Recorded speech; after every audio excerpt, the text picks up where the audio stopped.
Copy pen लेके बैठ जाओ सब, जैसे जैसे मैं बताता जाऊंगा लिखते जाना, और साथ में रिप्लाई भी देते जाना।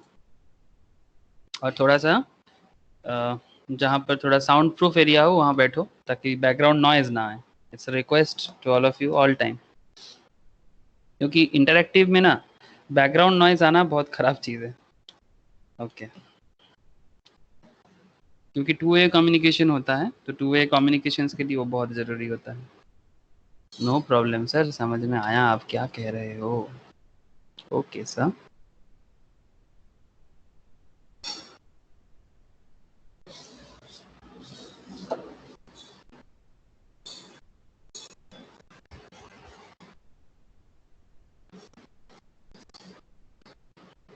स्क्रीन भी शो हुआ ना आप लोगों को?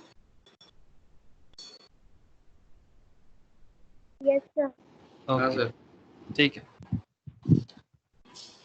तो जस्ट देखना प्लीज। जैसे कि हम लोग जो भी कर रहे थे, ये asset equals to liability plus capital का जो खेल चल रहा था आप लोगों के पास है ऑलरेडी। हम लोगों ने कम से कम ए से लेके एस तक एक पूरा ट्रांजैक्शन कवर किया है ना, एक इलस्ट्रेशन कवर किए हम लोगों ने। इलस्ट्रेशन क्या है, एकदम ए से लेके एस तक पूरा ट्रांजैक्शन कवर अप है उसमें।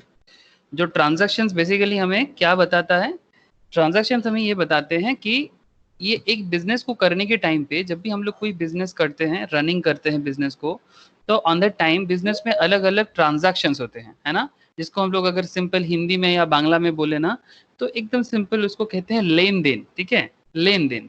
ठीक है, मतलब बिजनेस में लेन देन होता है, और उसी लेन देन का हिसाब किताब को अकाउंट्स में एंट्री करना पड़ता है, ताकि ये फ्यूचर में बिजनेस का डेवलपमेंट के काम आ जाए, है ना, for the development of business. तो इसके बारे में भी हम लोग बेसिक में चर्चा किए थे कि अकाउंट्स जो है इसका यूज कौन करता है, वो are the users of the accounts, इसमें भी हम लोग चर्चा किए थे।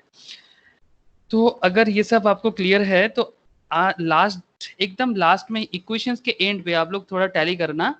इक्वेशंस का एंड, एकदम एंड वैल्यू है 75,100 asset. M I right or wrong sir? Asset कितना है इक्वेशन के एंड पे?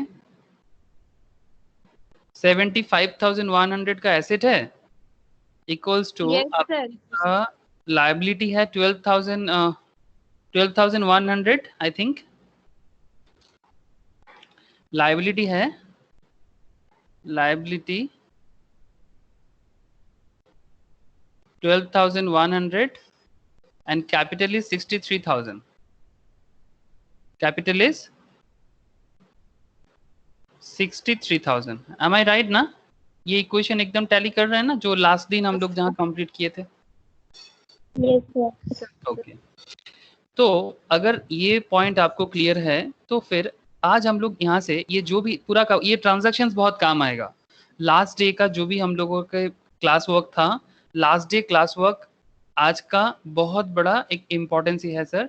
तो लास्ट डे जो क्लास वर्क है उसको सामने रखते हुए चलना, ठीक है। तो जो भी हम पूछेंगे आपको ना, आपको वो इक्वेशन देख के ही मुझे बताना पड़ेगा। तो last day work is very vital for today's class.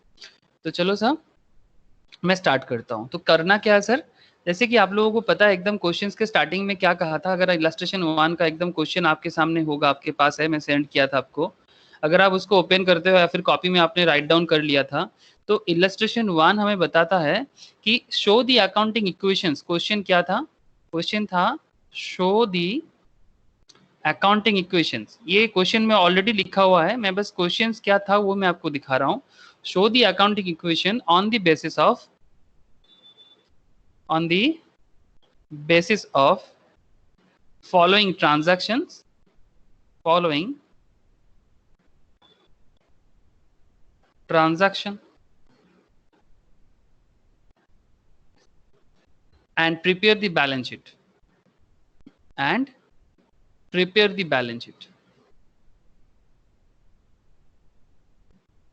Balance sheet को शॉर्ट में इस तरह से लिख सकते हैं आप लोग। एग्जाम में मत लिखना सर, ये मैं क्लास में लिखता हूँ, ठीक है। आप लोग एग्जाम में बहुत शॉर्ट टाइम में लिख सकते हो, बट अदरवाइज डोंट, हाँ ठीक है। शॉर्ट टाइम है, एकदम एंड मोमेंट है, लिख सकते हो, बट नॉर्मली रिकमेंडेड नहीं है सर शॉर्ट फॉर्म। ओके कुछ चीजों को शॉर्ट फॉर्म अकाउंट्स में अलाउड है, ऐसा बीएस अलाउड है, हाँ एकदम डिसअलाउड नहीं है, ठीक है, अलाउड है। इस तरह में शॉर्ट फॉर्म हम लोग एब्रिविएशन हम लोग यूज कर सकते हैं। बैलेंस शीट को बीएस, डेबिट को डीआर, क्रेडिट को सीआर, आगे आगे आपको पूरा समझ में आ जाएगा कि क्या क्या अलाउड होता है इसे शॉर्ट फॉर्म। ओके सर, तो ये जो बैलेंस शीट प्रिपेयर करना है ना, इसी को आज सीखना है। अब यही बैलेंस शीट जब प्रिपेयर करना होगा तो हमें क्या करना होगा? बैलेंस शीट जब प्रिपेयर करना है तो उससे पहले हमें एक वर्किंग नोट बनाना पड़ेगा। तो आप लोग भी मेरे साथ लिखो बैलेंस शीट। सबसे पहले बैलेंस शीट लिखो, लिखो balance sheet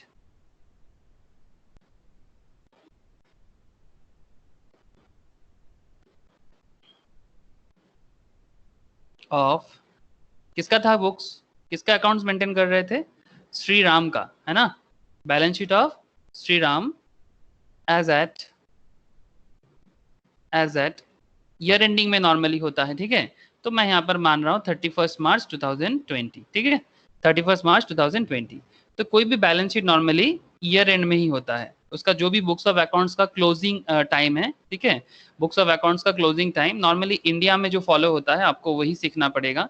that is India का जो फाइनेंशियल ईयर है ना, इंडिया में फाइनेंशियल ईयर जो होते हैं उसको अकाउंटिंग ईयर भी कहते हैं। फाइनेंशियल ईयर और अकाउंटिंग ईयर, आर्थिक साल, ठीक है। अकाउंटिंग ईयर क्या है सर? जो स्टार्ट होता है एनी ईयर का 1 अप्रैल को, है ना, 1 अप्रैल को। लेकिन सर अगर कभी भी स्पेसिफिकली 31 मार्च, ये नॉर्मली इंडिया में बाय डिफॉल्ट अकाउंटिंग ईयर है, ठीक है, गवर्नमेंट यही फॉलो करते हैं। तो मैक्सिमम बिजनेस भी इसी के साथ चलते हैं, क्योंकि जो टैक्स पेमेंट का पैटर्न होता है ना सर, उसके साथ टैली करके सुविधा होता है। लेकिन अगर कोई कंपनी अपना अकाउंटिंग पैटर्न जनवरी टू दिसंबर रखता है, नो प्रॉब्लम इज देयर, मतलब there is no hard and first rule कि आपको 1 अप्रैल से 31 मार्च रखना ही पड़ेगा। But you will get into a problem because when there is a mismatch between you and the government procedure, then आपको दिक्कत होगा। आप समझ रहे हो ना बात, ठीक है। तो इसीलिए आपको ऑलवेज एक मिसमैच ना हो जाए, एक पैरेलली चलने के लिए आप भी वही फॉलो करोगे। लेकिन जैन टू दिसंबर या एनी अदर अकाउंटिंग सिस्टम में नो प्रॉब्लम। तो सवाल यही है कि सर ये बैलेंस शीट को कैसे करना है। तो जैसे कि आप लोगों को पता है, ये सही, ये जस्ट मैंने ऐसे ही लिखा है, ये जस्ट फॉर दी जी के पार्ट। हाँ, तो जब भी आपको बैलेंस शीट करना है तो बैलेंस शीट में ये नॉर्मली ना आप लोगों को एंड में सिखाया जाता है। मतलब जब आप लोग फाइनल अकाउंट्स करोगे ना, तब आपको बैलेंस शीट सिखाया जाता है। मतलब इट्स अ टाइम ऑफ, मतलब ये फाइनल अकाउंट्स करने के टाइम का खेल है। लेकिन आज आपको ये सिखाता हूँ, मतलब स्टार्टिंग डेमो है ये, ठीक है, ये स्टार्टिंग डेमो है कि अकाउंट्स कैसे होते हैं।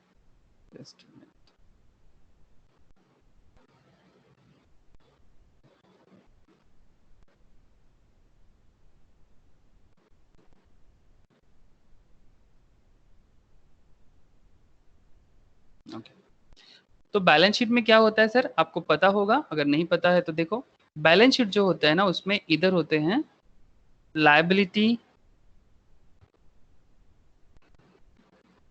Plus capital. Okay, balance sheet जो होते हैं उसके इस साइड में होते हैं लायबिलिटीज प्लस कैपिटल, एंड इधर होते हैं, दिस साइड में होते हैं एसेट्स, ठीक है, दिस साइड में होते हैं एसेट्स। लायबिलिटी और कैपिटल को क्यों एक साथ लिखा जाता है, इसका रीजन मैं आपको धीरे धीरे बताऊंगा सर, ठीक है, कि वाई लायबिलिटीज और एसेट तो होते हैं सर, पर कैपिटल क्यों होता है, इसका रीजन मैं आपको धीरे धीरे समझाऊंगा। और ये है आपका बैलेंस शीट। इधर आप एक दो कॉलम बना लो, ठीक है, अपनी कॉपी में दो कॉलम इस तरह से बना लो, ठीक है। ये अमाउंट का कॉलम है, दिस इज अ अमाउंट का कॉलम। अमाउंट इधर भी लिख लो अमाउंट। अब रुपीस का भी साइन दे सकते हो, जो इंडियन रुपीस का साइन है अब वो भी दे सकते हो, अमाउंट, ठीक है। तो ये होगा आपका बैलेंस शीट का बेसिक प्रोफार्मा, मतलब बेसिक प्रोफार्मा, ठीक है। अगर कोई कंपनी अकाउंट जब करोगे तो थोड़ा प्रोफार्मा अलग होता है, उसमें वर्टिकल फॉर्मेट यूज होते हैं। ये ट्रेडिशनल मेथड है, ठीक है, ये ट्रेडिशनल मेथड में कोई भी कंपनी कर सकता, मतलब कोई भी बिजनेस कर सकता है। बट कंपनी के लिए बैलेंस शीट का पैटर्न प्रोफार्मा थोड़ा अलग होता है, लेकिन सिस्टम अलग नहीं होता। ये लायबिलिटी कैपिटल एसेट का जो कॉन्सेप्ट है ये अलग नहीं होता, लेकिन जो प्रोफार्मा का पैटर्न है वो अलग होता है in the case of company accounts, ठीक है। लेकिन बाकी किसी भी कंपनी मतलब ऑर्गेनाइजेशंस के लिए अकाउंट्स मेंटेन करने में ये प्रोफार्मा चलता है। ओके सर, करेंटली मैं इसको रब करूंगा, आप लोग ये आपको यहाँ पर मेनली पुट डाउन करना है, लेकिन यहाँ पर आने से पहले आपको एक वर्किंग नोट करना पड़ेगा।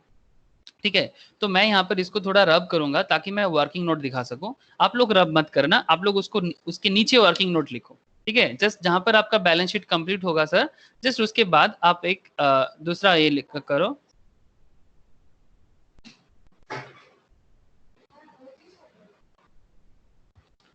जहां पर जस्ट बैलेंस शीट होगा उसके जस्ट नीचे वर्किंग नोट लिखना। समझ में आया ना सर मैं क्या बोल रहा हूँ sir? Hello, yes sir. Okay.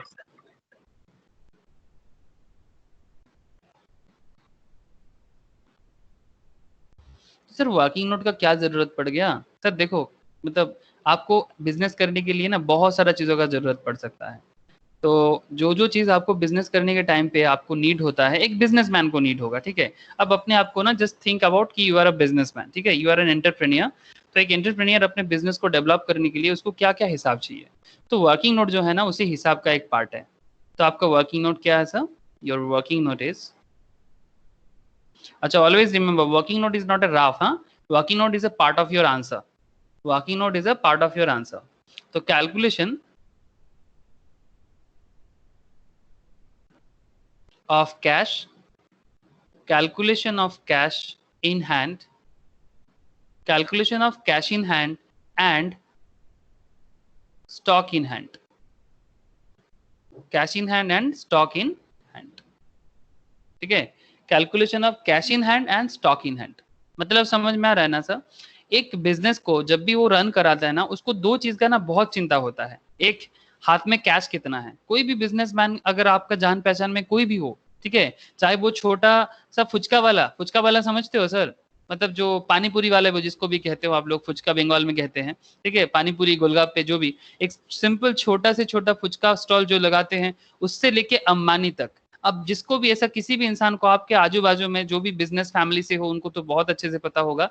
Just ask them कि कैश का कितना इंपॉर्टेंस है बिजनेस में, वो आपको बता देगा, ठीक है, कि कैश का इंपॉर्टेंस क्या है। मतलब उसको हमेशा इसका पड़ा रहता है कि भाई कैश हाथ में कितना है। तो ये आपको पूरा का पूरा ट्रांजैक्शंस में से आपको बस फाइंड आउट करना है सर। कैश कैश का जो गुल्लक होता है ना, मतलब बिजनेस में जो कैश का रखने का जगह होता है सर, वो चेक करने से तो हो जाएगा नहीं सर। वहां पर तो बस आप रैंडमली काम करते जाते हो तो उसमें कुछ भी हो सकता है, लेकिन रियल हिसाब तो आपको नहीं मिलेगा ना। वो हिसाब आपको आज सीखने को मिलेगा कि आप इतना सारा ट्रांजैक्शंस कर लिए, जैसे कि हमारा जो ट्रांजैक्शंस है ए टू लेके एस तक, इतना सारा ट्रांजैक्शन में आपके हाथ में कैश कितना पड़ा हुआ है, ठीक है। It's a very vital part at the end of the day, at the end of the day ये बहुत ही वाइटल है। और एक चीज भी आपको बहुत चिंता है बिजनेस में, दैट इज स्टॉक। मतलब करेंटली आपका जो भी दुकान है, आपका जो भी बिजनेस है, उसमें स्टॉक कितना है, ताकि इसी को सेल करके आपको अपना बिजनेस को ग्रो करना है ना, इसी को तो सेल करना है सर। तो इसी को सेल करके जब अपना बिजनेस को आपको ग्रो करना है तो आपको इसका चिंता तो होगा ना, बहुत चिंता है इसका, आपका इसका चिंता बहुत है। तो कैश एंड स्टॉक ये दोनों कैलकुलेशन आपको अलग करना होगा, ये अलग करेंगे तभी जाके आप बैलेंस शीट को कर पाएंगे, ठीक है। तो मैं इसको ना बहुत ही बाइफरकेट करके कर रहा हूँ, ठीक है, मतलब अलग अलग करके कर रहा हूँ ताकि आपको भी समझने में कोई दिक्कत ना हो। इसको एक साथ कॉम्बाइन करके भी किया जा सकता है, बट मैं इसको कॉम्प्लेक्स नहीं करना चाहता, ठीक है। मैं चाहता हूँ कि आप मैटर को एकदम अलग अलग तरीके से सीखो, ताकि आपको कभी भी कोई बोले ना तो फटाफट अलग से भी कैलकुलेट कर सकते हो। तो चलो सर इसके लिए एक फॉर्मेट बना लो, एक ट्रांजैक्शंस का कॉलम बनाओ सर।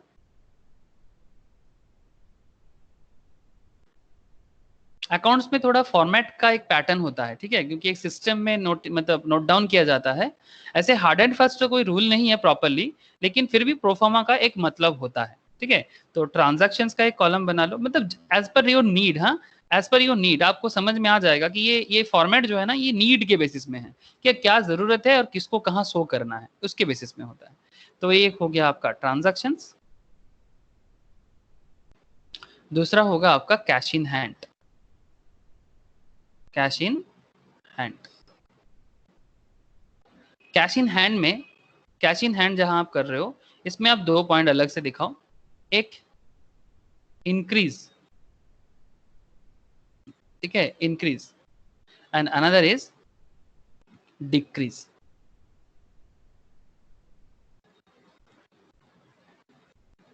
डिक्रीज को हम लोग रेड से शो कर रहे हैं और इंक्रीज को हम लोग ग्रीन से शो कर रहे हैं, ठीक है, ताकि आपको समझने में सुविधा हो। तो cash in hand and now stock in hand. अच्छा, इसका आप यहाँ पर इसको क्लोज कर दो, यहाँ पर एक लाइन लगा दो और एक तो फॉर्मूला बनाओ स्टॉक इन हैंड का। स्टॉक इन, जैसे आप स्टॉक इन हैंड करोगे, स्टॉक इन हैंड में आपको क्या देखना चाहिए, इसमें भी same to same points, increase decrease. Okay, इसमें भी सेम प्रॉब्लम, इंक्रीज, एक आपको इंक्रीज का कॉलम करना चाहिए, मतलब कितना स्टॉक आपका इंक्रीज हुआ है बिजनेस में, एंड कितना स्टॉक आपका डिक्रीज हुआ है बिजनेस में। ठीक है, तो फाइंड आउट करने के लिए हमें क्या चाहिए, फाइंड आउट करने के लिए हमें और कुछ नहीं, जो ट्रांजैक्शंस हमने किया है ना, उसी ट्रांजैक्शंस, जितना सारा ट्रांजैक्शन हमें किया है हमने, वो ट्रांजैक्शंस को ही हमें देखना है। ठीक है, in cash in hand increase decrease, stock in hand increase decrease. क्या प्रोफॉर्मा समझ में आया सर? ओके सर, अब आप एंट्री करना चालू करो। पॉइंट नंबर ए, पहला ट्रांजैक्शन, अगर आपके पास पुराना तो होगा, मतलब जो भी हम लोगों ने इससे पहले सम्स किए हैं, that is point number A का जो ट्रांजैक्शन था, दैट इज क्या था, Shriram commences business with cash. Okay ना sir, Shriram commences business with cash 50,000। Am I right or wrong? Right. Yes sir. तो श्रीराम ने बिजनेस करने के टाइम पे 50,000 बिजनेस में लाया था। तो जब भी उसने 50,000 लाया, अभी मैं स्टार्ट करूंगा ना, अभी 2 मिनट बाद आप लोग खुद फटाफट कैलकुलेट करना सीख जाओगे। आपको बस एक ही चीज देखना है, कहाँ कैश आया है और कहाँ से कैश गया है। ठीक है, आया कहाँ से और गया कहाँ से। ठीक है, तो इंक्रीज हुआ आपका कैश, मतलब आपका बिजनेस, मतलब आप अलग, मैं आपको स्टार्टिंग से बता रहा हूँ कि आप अलग, आपका बिजनेस अलग। ठीक है, तो मतलब just separate legal entity, business is a separate legal entity. तो क्योंकि बिजनेस एक सेपरेट लीगल एंटिटी है, तो इसके कारण आपको क्या करना चाहिए, आपको ऑलवेज बिजनेस को अलग नजर से देखना चाहिए। तो आपको हमेशा सोचना चाहिए, जैसे राम ने यहाँ पर बिजनेस में कैश लाया, तो बेसिकली बिजनेस में कैश का इंक्रीमेंट हुआ। ठीक है, बिजनेस में कैश का इंक्रीमेंट हुआ, तो कितना इंक्रीमेंट हुआ सर बिजनेस में कैश का? 50,000 का। कुछ डिक्रीज हुआ क्या पहला ट्रांजैक्शन में? नहीं सर, फर्स्ट ट्रांजैक्शन में कोई डिक्रीज नहीं है। स्टॉक में कुछ खेल था? नहीं, कोई खेल नहीं था स्टॉक में। ओके सर, समझ में आया। पॉइंट नंबर बी, अगर आप पॉइंट नंबर बी में जाते हो, बोलो सर। ट्रांजैक्शन में कुछ नहीं लिखना है क्या? ट्रांजैक्शंस में कुछ लिखना नहीं है, जस्ट ए बी करके लिख सकते हो, ओके। जस्ट ए बी करके लिख सकते हो। ठीक है, ए बी करके लिख सकते हो, डिटेल्स लिखने का जरूरत नहीं है। अगर आप बाद में सोचते हो कि नहीं हम लिख लेंगे, तो आप लिख सकते हो, बट फिलहाल मैं ए बी करके लिख सकता हूँ। जो भी आपके पास मतलब पर्टिकुलर सम्स है, उसके हिसाब से आप लिख सकते हो। अच्छा, पॉइंट नंबर बी में पेड रेंट इन एडवांस, आपने एडवांस रेंट पे किया, तो इंक्रीज हुआ कि डिक्रीज हुआ सर? कैश इंक्रीज हुआ कि डिक्रीज हुआ? एनीबॉडी? पेड रेंट इन एडवांस, कैश इंक्रीज हुआ कि डिक्रीज हुआ? दोनों हुआ ना सर, इंक्रीज भी हुआ और डिक्रीज भी हुआ। नहीं सर, कैश तो डिक्रीज हुआ सर। दोनों कैसे? सर एडवांस में पेड किए हुए तो वो तो हमारा एसेट ही है ना। एसेट का बात तो नहीं कर रहे हैं ना सर, कैश का बात कर रहे हैं। Cash, I am just asking, cash increase और डिक्रीज।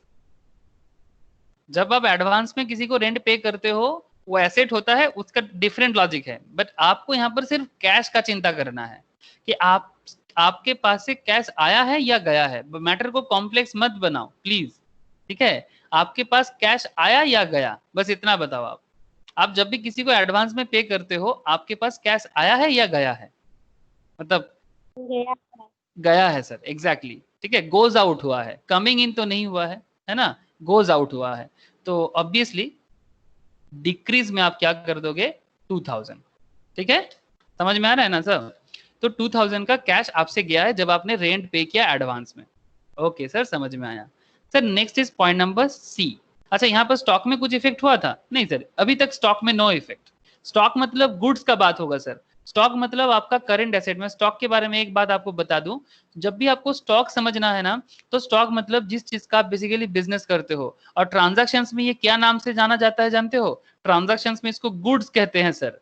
अगर फर्नीचर्स दिख जाए आपको, बिल्डिंग दिख जाए, लैंड दिख जाए, वो आपका एसेट है, बट उसको स्टॉक ट्रेड नहीं करना है। स्टॉक उसी को ट्रेड करना है जिसको गुड्स बोलते हैं हम लोग। क्या बोलते हैं सर? गुड्स बोलते हैं। तो ट्रांजैक्शंस में आपको गुड्स पॉइंट को ध्यान देना है कि कहाँ कहाँ गुड्स का मैटर हुआ है, ठीक है? तो ये बात आपको ध्यान में रखना चाहिए। Okay sir. Point number C, purchased a typewriter. Purchased a typewriter. तो सर बताओ मुझे, जब आप टाइपराइटर परचेस कर रहे हो तो आपके पास से कैश आया या गया? सर गया। गया। Very good sir. मेरे पास से टाइपराइटर गया, सॉरी टाइपराइटर आया बट कैश गया, ठीक है? तो 7000 डिक्रीज। समझ में आ रहा है ना सर? 7000 आपका कैश डिक्रीज हो गया आपके पास से, आपका बिजनेस से 7000 कैश चला गया। सर अभी तक स्टॉक में no effect. Thank you sir. Point number D. Okay sir, point number D. Point number D में bought furniture from Mrs Mohan furniture on credit. अब मोहन फर्नीचर से क्रेडिट में फर्नीचर लिए, क्या होना चाहिए सर? Sir decrease. आपने क्रेडिट में लिया, ध्यान देना मैटर पे, आपने क्रेडिट में लिया। क्रेडिट में आपके हाथ से कैश नहीं जाता। क्रेडिट का मतलब धार, उधार या धार, है ना? क्रेडिट मतलब जब हम किसी से, मतलब without any paying, without any payment, okay, without any payment जब हम किसी से कुछ चीज परचेस करते हैं उसको बोलते हैं क्रेडिट परचेस। यहाँ पर आपने मेसर्स मोहन फर्नीचर से क्रेडिट में फर्नीचर लिया सर, तो आपका कैश में नो इफेक्ट। एसेट में जो इफेक्ट आया वो एसेट में दिखा जाएगा, लेकिन फर्नीचर आपका स्टॉक भी नहीं है तो स्टॉक में भी नो इफेक्ट। तो पॉइंट नंबर डी बेसिकली कोई इफेक्ट नहीं डालेगा।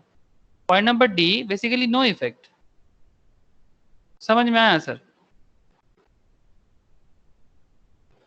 हेलो? हाँ सर। हाँ, very good sir. Mohan furniture का केस में कोई इफेक्ट आपके कैश में और स्टॉक में नहीं आएगा।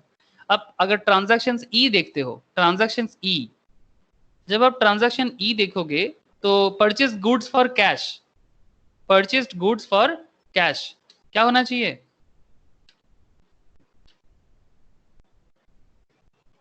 Purchase goods for cash. सबसे पहले कैश में ध्यान दो कि कैश आया गया क्या। जब आप परचेस करते हो गुड्स को तो आपने परचेस किया, हाँ सर, गोज आउट, डिक्रीज होगा। डिक्रीज होगा। Very good sir. Cash decrease हुआ है कितने का? 35,000 का। Very good. अब ट्रांजैक्शंस देख के भी बता सकते हो, वहां पर जो आपने प्लस माइनस किया ना, अब वो देख के भी समझ सकते हो कि माइनस प्लस किस कारण से किए थे। What is the reason behind the plus minus of your assets and liabilities, वहां पर भी आप देख सकते हो। Okay sir. तो 35,000 का आपका कैश डिक्रीज हुआ है, बेसिकली आपका कैश चला। यहाँ पर आप कैश में ध्यान देना, हाँ, एसेट वाइज ट्रेड मत करना, only think about cash and stock. जब आप 35,000 का यहाँ पर डिक्रीज देख रहे हो, अब अभी नेक्स्ट मुझे बताओ कि स्टॉक में चेंजेस हुआ क्या?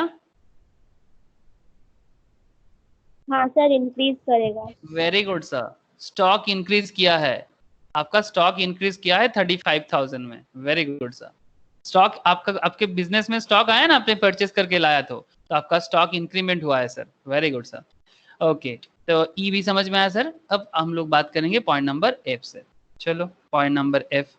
पॉइंट नंबर एफ में sold goods for cash ₹40,000, costing ₹30,000। Sold goods for cash ₹40,000, costing ₹30,000। क्या करना चाहिए? आप ही लोग बताओगे।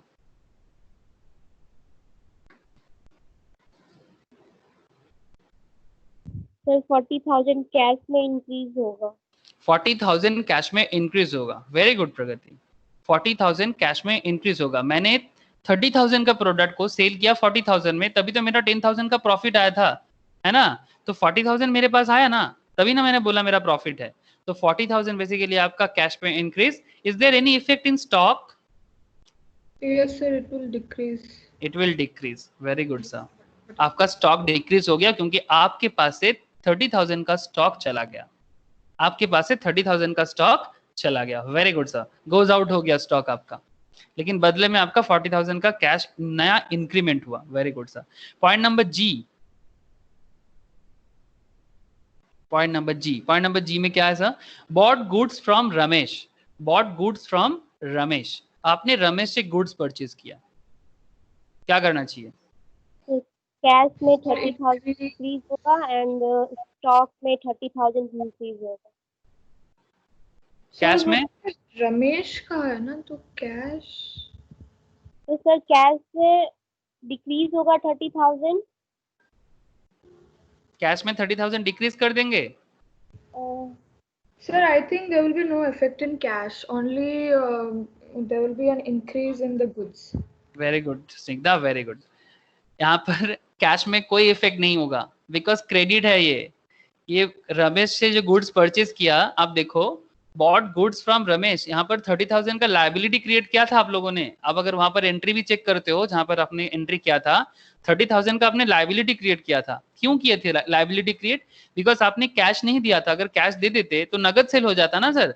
तो नगद परचेज तो हुआ नहीं है, ये तो उधारी में है. It's a credit purchase. तो बेसिकली यहाँ पर no effect in cash, but हाँ आपका स्टॉक में चेंजेस तो जरूर आया है. तो स्टॉक आपका इंक्रीज होगा. स्टॉक आपका इंक्रीज होगा. स्टॉक आपका 30,000 में इंक्रीमेंट दिखना चाहिए. तो दिखा दो सर, 30,000 में इंक्रीमेंट. समझ में आया प्रगति?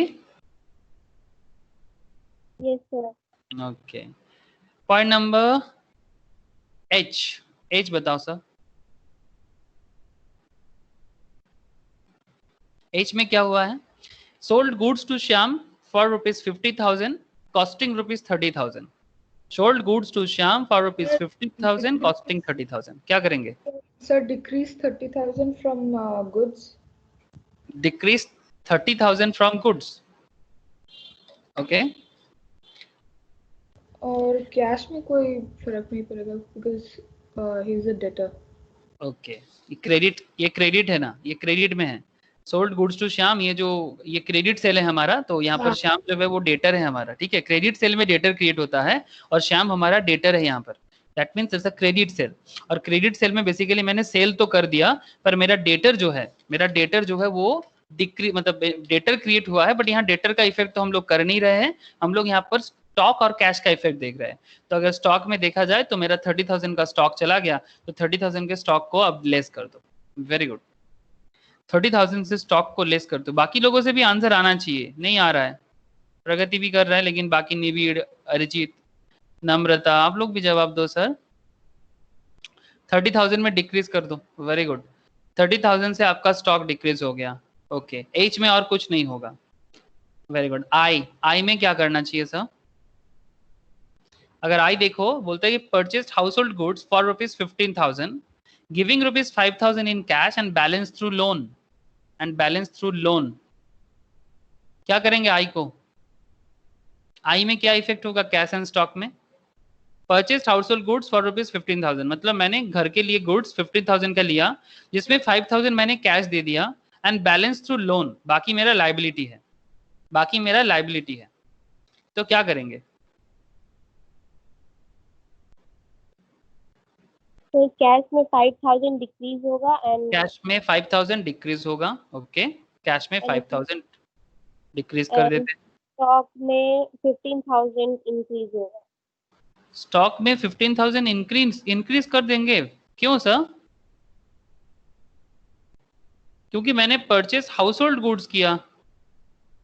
ये मेरा बिजनेस का गुड्स नहीं था. भले ही मेरा कैश जो है वो बिजनेस से गया है, तभी मैंने उसको ड्राइंग ट्रीट किया. बट 15,000 जो है, ये 15,000 का गुड्स मेरे बिजनेस का तो है नहीं ना. अच्छा. हाँ सर. नहीं है ना. ये 15,000 गुड्स तो मेरा घरे, मतलब मेरा एकदम पर्सनल यूज के लिए चला गया. पर्सनल यूज है, ये तो ड्राइंग से हमारा. ये तो ड्राइंग्स में चला जाएगा. कैश ऑब्वियसली मेरा बिजनेस से गया है ना. कैश जो मेरा गया है ये बिजनेस से गया है, लेकिन ये जो 15,000 है, ये 15,000 का गुड्स मेरे पास बिजनेस पे नहीं आया, तो इसका बिजनेस में इफेक्ट नहीं दिखना चाहिए. Very good sir. तो 5,000 का मेरा कैश चला गया, तो बस 5,000 का कैश का डिक्रीज दिखा दो, और कोई एंट्री नहीं होगा. तो अगर आई तक आप लोगों को क्लियर है तो मैं नेक्स्ट में जाऊं. Yes sir. ओके. Yes, मैं यहाँ पर थोड़ा सा इसको रब करूंगा. रब करके मैं फिर से एल से करूंगा. ठीक है. आई होप आप लोगों ने सबने कॉपी कर लिया.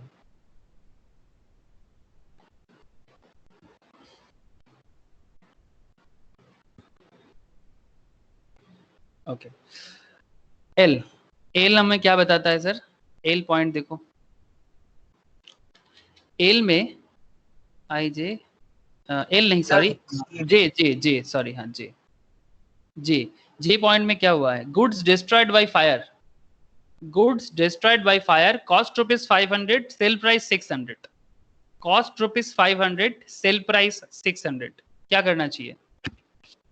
सर स्टॉक से 500 लेस कर देंगे। स्टॉक को 500 कम कर देंगे, स्टॉक को 500 कम कर देंगे, एकदम सही बोला अरिजीत, स्टॉक को 500 कम कर देंगे। आप लोग एग्री करते हो क्या? हाँ sir. Yes sir. Very good. बस ओनली स्टॉक में ही इफेक्ट आएगा, कैश का तो कोई ट्रांजैक्शन इसमें था नहीं, तो स्टॉक 500 से लेस हो जाएगा। Very good.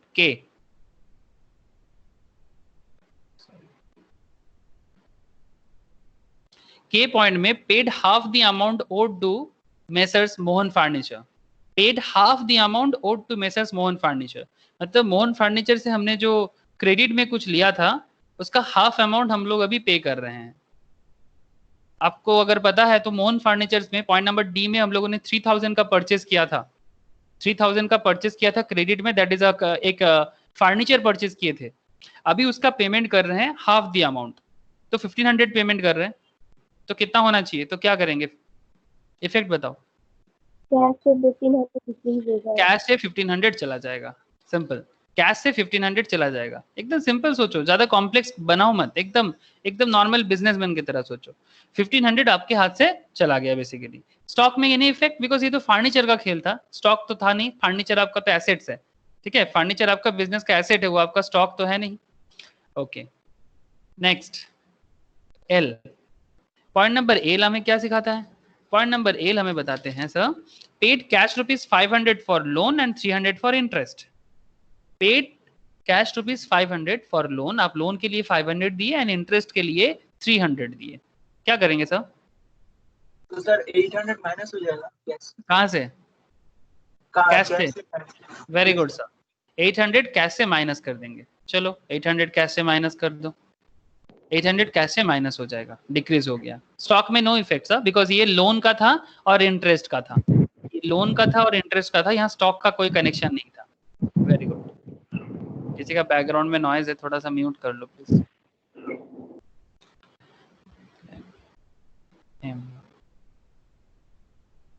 कभी कभी घर में पंखा चलने से भी थोड़ा प्रॉब्लम होता है, फैन के कारण। Okay, M, withdraw goods for personal use, withdraw goods for personal use, cost rupees 500, sale price 600, what to do? 500 less from stock in hand. 500 less from stock in hand, very good sir, 500 less from stock in hand, 500 less कर देंगे stock in hand से। very good। okay, I J L K L M N, N में क्या होगा sir? N बताओ। N में बताया कि received rupees 49,500 from Shyam in full settlement. ये श्याम का एंट्री पुराना कब था? श्याम का एंट्री था point number G, point number G में जी नहीं सॉरी एच में, पॉइंट नंबर एच में, एच में था। Sold goods to Shyam rupees 50,000 जिसका कॉस्टिंग था 30,000। वो जो 50,000 मैंने उसको सोल्ड किया था, उस 50,000 का जो गुड्स मैंने उसको सेल किया था, वो सोल्डिंग अमाउंट का अभी पेमेंट हो रहा है 49,500 में। तो क्या करना चाहिए? कैश में इंक्रीज हो जाएगा। कैश में इंक्रीज हो जाएगा, थैंक यू। कैश में इंक्रीज, सॉरी, कैश में इंक्रीज 49,500, 49,500 में कैश इंक्रीज हो जाएगा। Any effect in stock sir?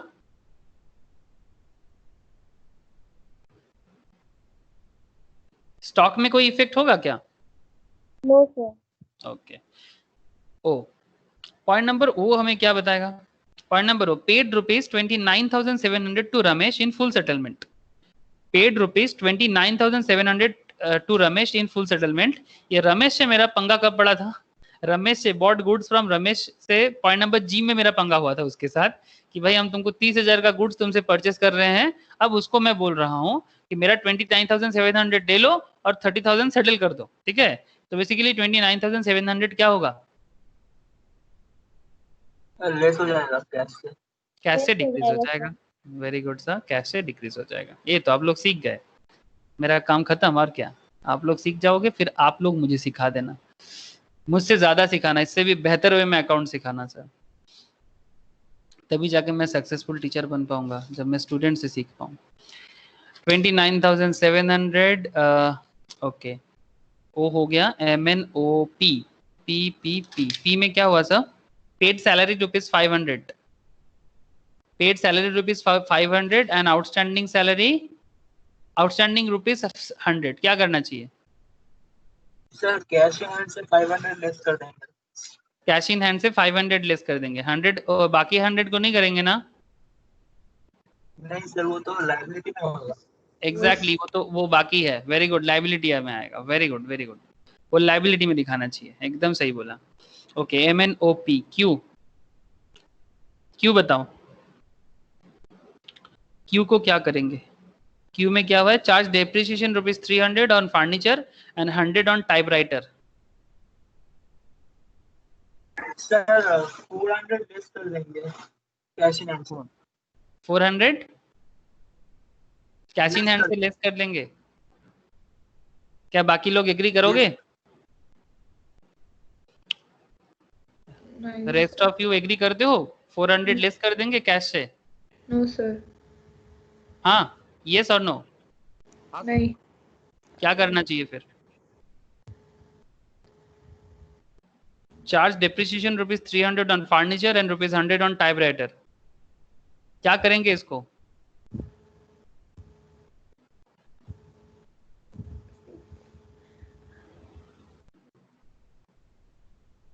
Anyone, किसी को तो जवाब होगा।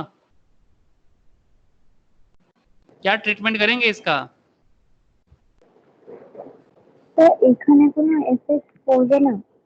এখানে অ্যাসেটস, হ্যাঁ, साउंड क्लियर है ना? हेलो सर यहाँ में तो मतलब 300 फर्नीचर से गया और 100 टाइपराइटर में गया ना, जी। तो कैश और स्टॉक का कोई। क्या स्टॉक का कोई खेल ही नहीं है। Very good. आई थिंक नम्रता भी यही कहना चाह रहा था। या सर, एग्जैक्टली नम्रता का साउंड नहीं आया, बट नम्रता भी यही कहना चाह रहा था कि सर यहाँ पर तो बेसिकली डेप्रिसिएशन जो है ना सर, डेप्रिसिएशन का चैप्टर होगा, आप लोगों को मैम कराएंगे। ठीक है, ये तो मैं बेसिक ऑफ अकाउंट्स करा रहा हूँ, बाकी तो एडवांस ऑफ अकाउंट्स सब मैम कराते हैं। मैम आप लोगों को डेप्रिसिएशन का पूरा एक चैप्टर कराएंगे। ठीक है, ऑलरेडी किसी किसी में फाउंडेशन लेवल में हो भी रहा है। तो डेप्रिसिएशन जो है ना वो एक नॉन कैश आइटम है। ठीक है, डेप्रिसिएशन क्या है? Non cash item. मतलब ये आपका एसेट को वैल्यू को ना कम कर देता है। मैं आप लोगों को शायद बताया भी था बेसिक में, स्टार्टिंग ऑफ द क्लास में, कि अगर आपके हाथ में आज जो 10,000 का मोबाइल फोन है या 20,000 का मोबाइल फोन है, अगर हम आपको अभी पूछे कि भाई ये मोबाइल मुझे सेल कर दो, तो आप कितने में सेल करोगे, या फिर मैं कितना पे करना चाहूंगा? अगर 20,000 का फोन है, हार्डली 50%, हार्डली, वो भी बहुत जोर जार से। ठीक है, तो अगर मैं आपको 20 का फोन में 10,000 दे रहा हूं, तो what is the meaning of this? इसका मतलब वो 10,000 का जो आपका वैल्यू था ना, वो 10,000 डिप्रिशिएट हो गया। लेकिन क्या डिप्रिशिएट जब हुआ, क्या आपके पॉकेट से मनी चला गया क्या? नहीं सर, ये एसेट का वैल्यू कम करने का एक तरीका है। ठीक है, natural wear and tear with the market updation, natural wear and tear and with the parallel competition with the market updation, क्योंकि मार्केट में ऐसा गुड्स और भी अच्छा है और आपका एसेट का वैल्यू कम हो रहा है, इसको डिप्रिसिएशन कहते हैं। तो डिप्रिसिएशन में कैश का तो कोई ट्रांजैक्शन होता नहीं, it's a non cash item, but फिर भी आपका एसेट का जो वैल्यू है उसको कम कर देता है। ओके, आगे डिप्रिसिएशन चैप्टर में डिप्रिसिएशन के बारे में बहुत सारा बातें जानोगे, and it's very vital for your business purpose also. Okay sir, समझ में आया? No entry for depreciation. Point number R, point number R, R में क्या हुआ? Accrued interest 500, what to do?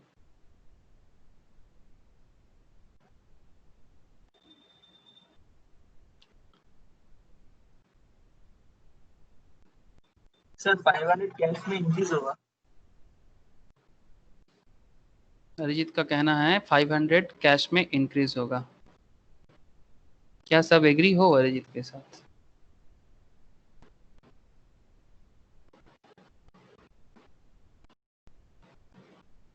Hello, सब एग्री करते हो क्या पॉइंट को? हाँ सर। ओके निविड, निविड का भी कहना है कि एक्रूड इंटरेस्ट कैश में इंक्रीज होगा। Very good sir.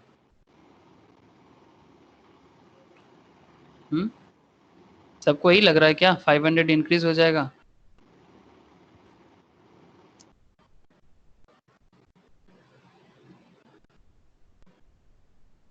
बताओ सर।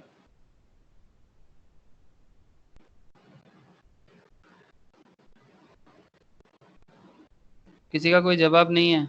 और ये इंटरेस्ट एक्रू हुआ है सर, ठीक है, ये इंटरेस्ट जो है ये एक्रू हुआ है, लेकिन अभी भी आपके हाथ में नहीं आया, बैंक में एक्रू हुआ है, तो बैंक में बैलेंस में दिखेगा, कैश में अभी तक नहीं आया। समझ में आ रहा है ऐसा? एक्रूड इंटरेस्ट, इंटरेस्ट कहाँ मिलेगा आपको? इंटरेस्ट आपको बैंक में मिलता है, ठीक है, बैंक इंटरेस्ट ही तो था ये। तो एक्रूड इंटरेस्ट जो है ये बैंक इंटरेस्ट है, इंटरेस्ट बैंक में एक्रू हुआ है, मतलब बैंक में जमा हुआ है, आपके हाथ में कैश नहीं है सर, तो इसको कैश में क्यों एंट्री करोगे आप? ना तो कैश में इंक्रीज है ना तो कैश में डिक्रीज है। समझ में आया sir? Hello, yes sir. Accrued interest का कॉन्सेप्ट क्लियर है ना? Okay yes sir. ओके। अच्छा, मुझे आप लोग एक चीज बताओगे कि लास्ट कैश इन हैंड में लास्ट डिक्रीज कितना है? मतलब लास्ट जो एंट्री था। Paid salary. हाँ हाँ sir number P point paid salary 500। 500, okay okay ठीक है, 500 is the last amount, okay ठीक है। Okay, point number S, the last entry, commission received in advance. Commission received in advance क्या करोगे?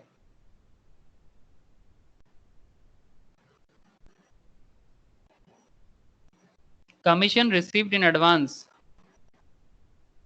आई am waiting for your answer.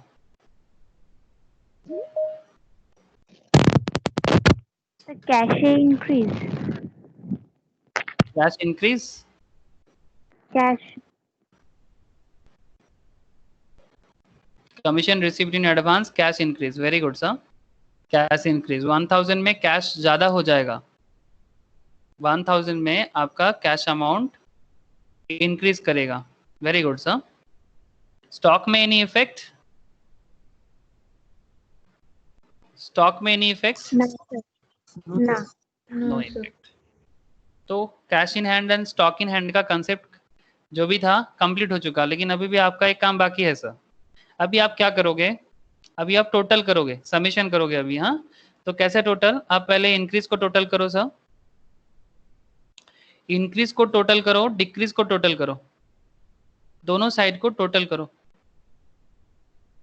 Increase का total बताओ cash का, decrease का भी टोटल बताओ कैश का। सिमिलर वे में मुझे स्टॉक का भी टोटल करो कैलकुलेटर से, इंक्रीज कितना और डिक्रीज कितना, फटाफट बताओ, I am waiting, just 1 minute time आपके हाथ में है। मुझे कैश का इंक्रीज अमाउंट बताओ, डिक्रीज अमाउंट बताओ।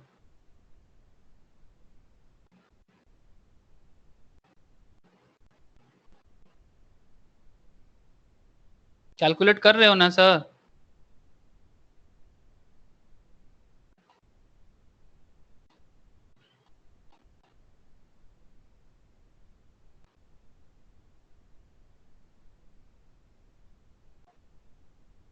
Cash in hand, cash in hand का इंक्रीज अमाउंट 1,40,500।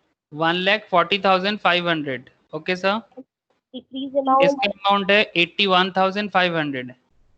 हाँ 81,500। ओके सर, और इधर हो गया 65,000 increase.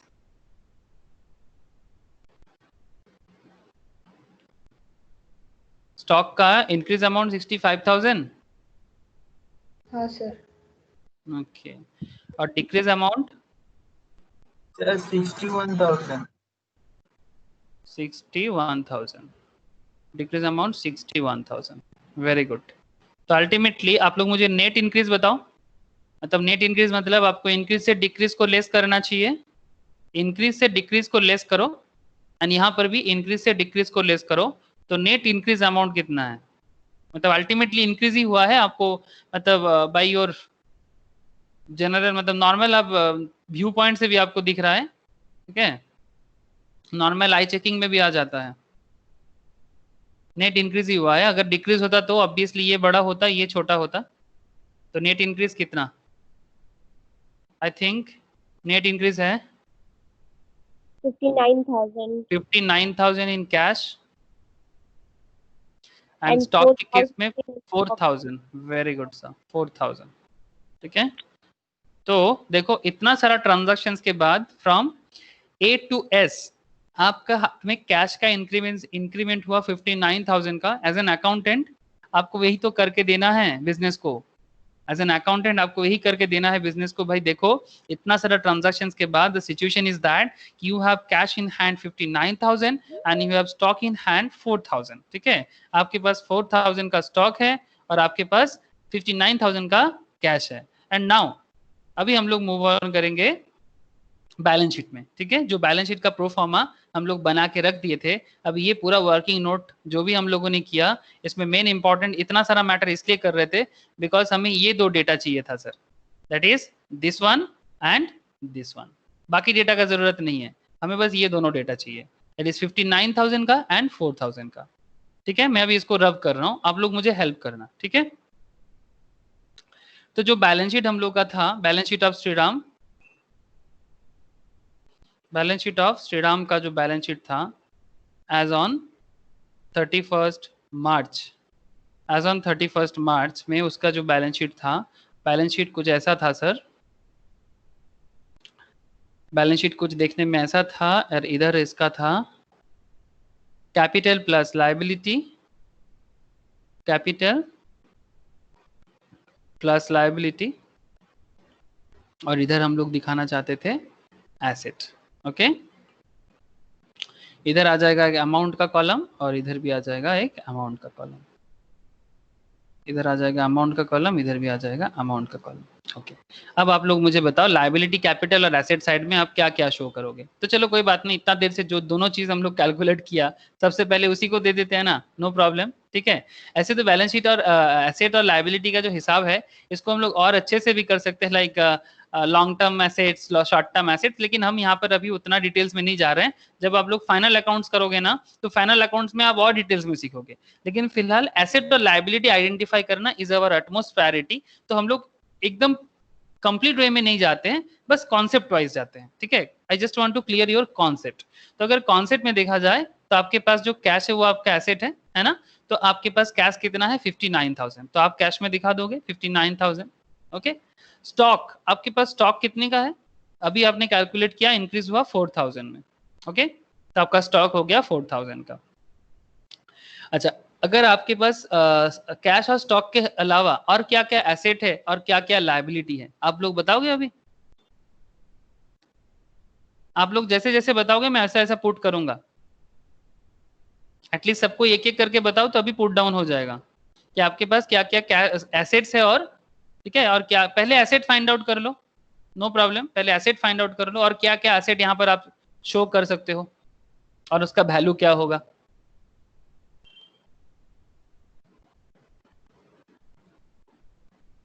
Can any one of you help me? कोई तो हेल्प करो। Yes, sir. और क्या एसेट आएगा सर? Sir, assets में typewriter, 7,000. एसेट में टाइपराइटर, एसेट में टाइपराइटर, प्रगति ने कहा कितना वैल्यू होगा सर टाइपराइटर का? 10,000. 7,000। ठीक से, टाइपराइटर का वैल्यू 7,000 होगा।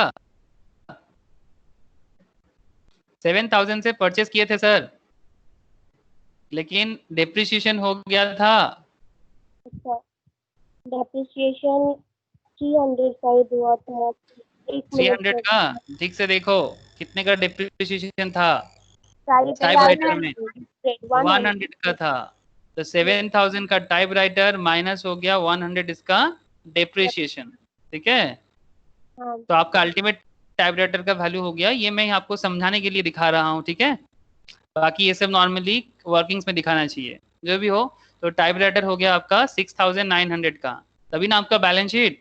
बैलेंस शीट का मतलब आपको क्या बताया कि एंड ऑफ द ईयर में आपका टोटल बिजनेस का हिसाब क्या है। एंड ऑफ द ईयर में 31 मार्च 2020 में एंड ऑफ द ईयर में आपका बिजनेस का करंट सिचुएशन स्टेटस क्या है। आप लोग स्टेटस लगाते हो ना व्हाट्सएप फेसबुक में, तो ये बिजनेस का स्टेटस है। आगे आगे आप लोगों का स्टेटस चेंज हो जाना चाहिए, आगे आगे आप लोग सिर्फ ये सब स्टेटस लगाओगे। ठीक है, जो भी हो। नेक्स्ट फर्नीचर, आपका फर्नीचर का वैल्यू बताओ। Sir 2,700।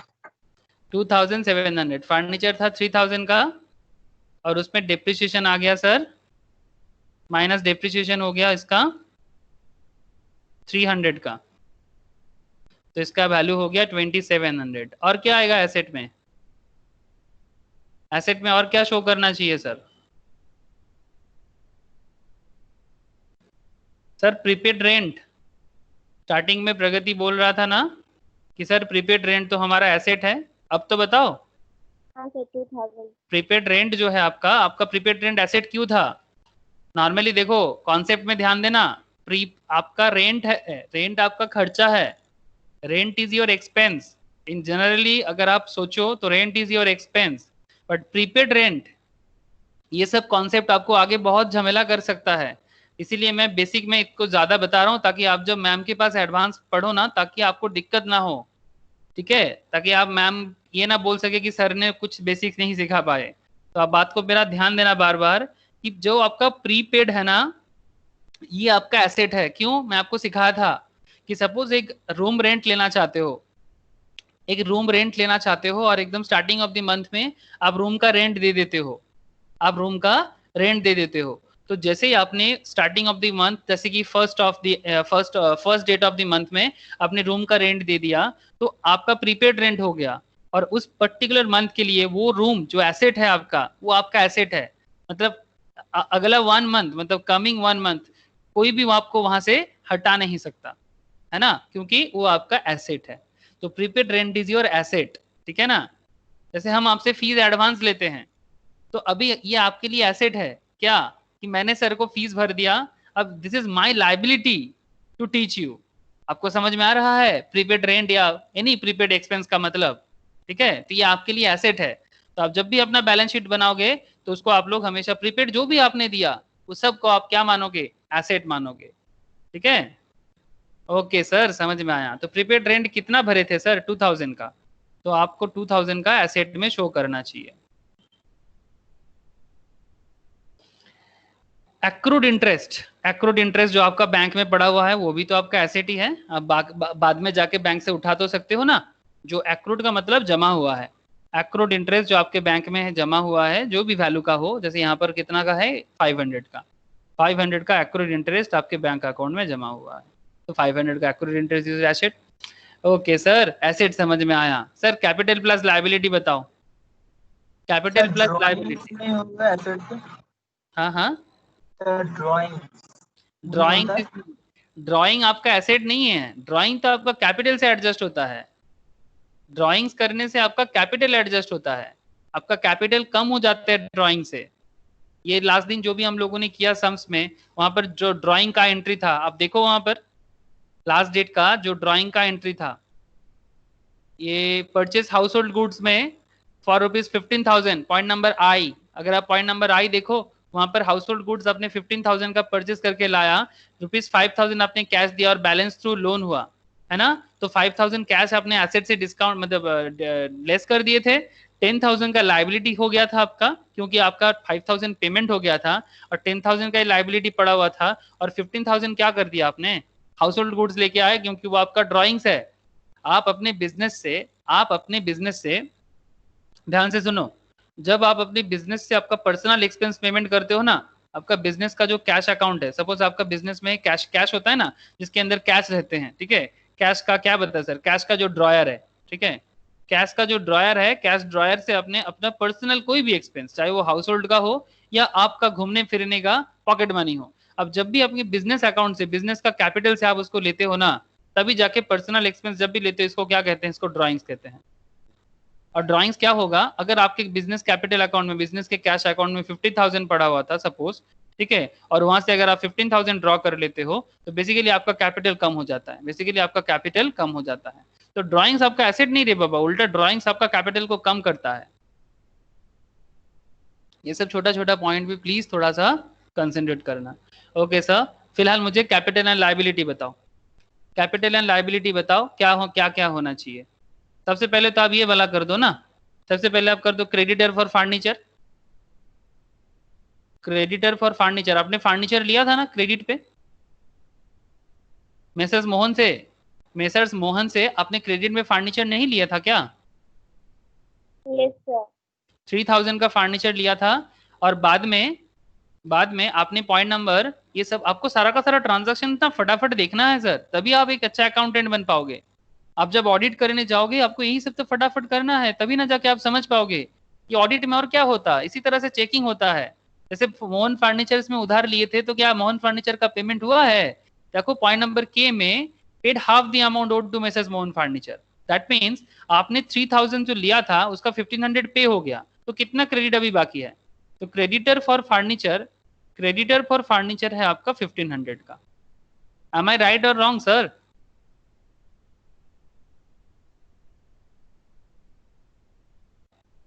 Right, sir. Okay sir. Now creditor for house hold goods, आपने हाउस होल्ड गुड्स भी तो क्रेडिट पे लिया बिजनेस से। घर का जो सामान आपने लिया वो भी तो आप क्रेडिट में लिया। तो creditor for house hold goods जो है वो भी आपका बिजनेस से क्रेडिट में है, मतलब लिए हैं आपने घर के लिए, लेकिन पैसा तो आपने बिजनेस से दिया। तो creditor for house hold goods मतलब घर के लिए सामान लिए वो भी क्रेडिट पे। तो ये लोग आपका कौन होगा? ये आपका डेटर है ना, जैसे कि स्निग्धा कह रही थी कि दिस इज माई डेटर, जिससे आप क्रेडिट में कुछ भी लेते हो वो आपका क्या है?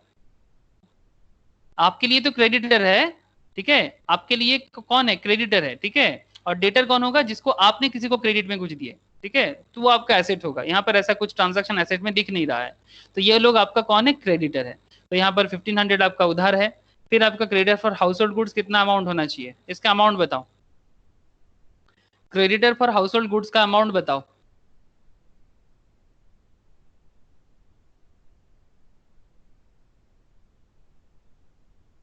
कोई तो बताओ। काजल? 10,000. नहीं रे बाबा, 10,000 का गुड्स था। देखो इसका वर्किंग देखो। 10,000 का गुड्स अपने हाउस होल्ड गुड्स था। 10,000 का क्या, नहीं 15,000 का था, आई एम सॉरी। 15,000 का हाउस होल्ड गुड्स था, उससे 5,000 तुमने कैश दे दिया। 5,000 का कैश तुमने दे दिया और अभी भी 10,000 का लाइबिलिटी है। 15,000 में से 5,000 तुमने दे दिया, एक सेकेंड, हाँ 10,000 में से purchase house hold goods for ₹15,000 giving 5,000 in cash and balance through loan.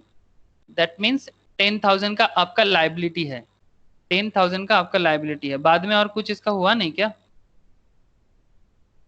House hold goods में? No, sir. कुछ भी नहीं हुआ, कुछ तो होगा।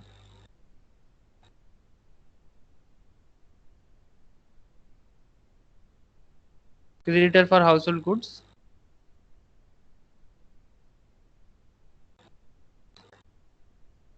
Withdraw goods for personal use, 10,000 का परचेस किया आपने हाउस होल्ड गुड्स, उसके बाद आपने और कुछ नहीं किया। 10,000 15,000 से 5,000 का कैश चला गया और विथड्रॉ कर लिए पर्सनल यूज के लिए, वो आपका कैपिटल को कम करेगा। इसमें और कुछ नहीं हुआ। अच्छा ठीक है, बाकी देख लेते हैं और क्या है। आउटस्टैंडिंग सैलरी देखो तो, एक मिनट, इसको मैं 2 मिनट के लिए ये करता हूँ। आउटस्टैंडिंग सैलरी भी तो आपका बाकी है। आउटस्टैंडिंग सैलरी आपका 100 रुपीज का है कि नहीं? मतलब आपको सैलरी अभी भी देना बाकी है। तो जो देना आपका बाकी है दैट इज योर लाइबिलिटी। और एक क्या लाइबिलिटी होना चाहिए सर? कमीशन रिसीव्ड, मैंने शॉर्ट में लिखा commission received in advance. Commission received in advance कितना है सर? 1,000 का कमीशन आपने एडवांस में रिसीव कर लिया। ये जस्ट एकदम ऑपोजिट इसका जैसा काम करता है। जैसे प्रीपेड में क्या होता है, प्रीपेड इंटरेस्ट में आपका वो एसेट हो जाते हैं, और जब भी आपने एडवांस किसी से कुछ ले लेते हो ना, तो वो आपके लिए लाइबिलिटी है। जैसे यहाँ पर आपने कमीशन लिया बट एडवांस में लिया, तो जब भी आप किसी से कोई भी अमाउंट अगर उसका काम करने के लिए आपने एडवांस में कुछ भी लेते हो, तो that is your liability. Okay, तो commission received in advance is your liability. तो ये हुआ। अच्छा इसका आप 10,000 करो, एक बार देखो तो। इसको 10,000 ही करो, चलो इसको 10,000 ही करो। मेरा यहाँ पर एंट्री में कुछ इधर उधर है, एक सेकेंड, इसको आप 10,000 ही रखो। अच्छा बैलेंस करो अभी, और तो कुछ है, और कुछ लाइबिलिटी नहीं है सर, और कुछ लाइबिलिटी नहीं है। जो बैलेंस आएगा वो आपका कैपिटल होगा। ये अमाउंट जो है इधर वाला जो अमाउंट, इसको पहले टोटल करो। फर्स्ट क्या करना चाहिए आपको, क्योंकि एसेट साइड कंप्लीटेड है, आप पहले एसेट साइड को टोटल करो। एसेट साइड को टोटल करके एसेट साइड का जो भी वैल्यू आएगा उससे आपको इसको माइनस करना चाहिए। देखो तो कितना आ रहा है, 62,500, 66,500। 62,500। हाँ सर, लेस करके जो अमाउंट आया है। अच्छा,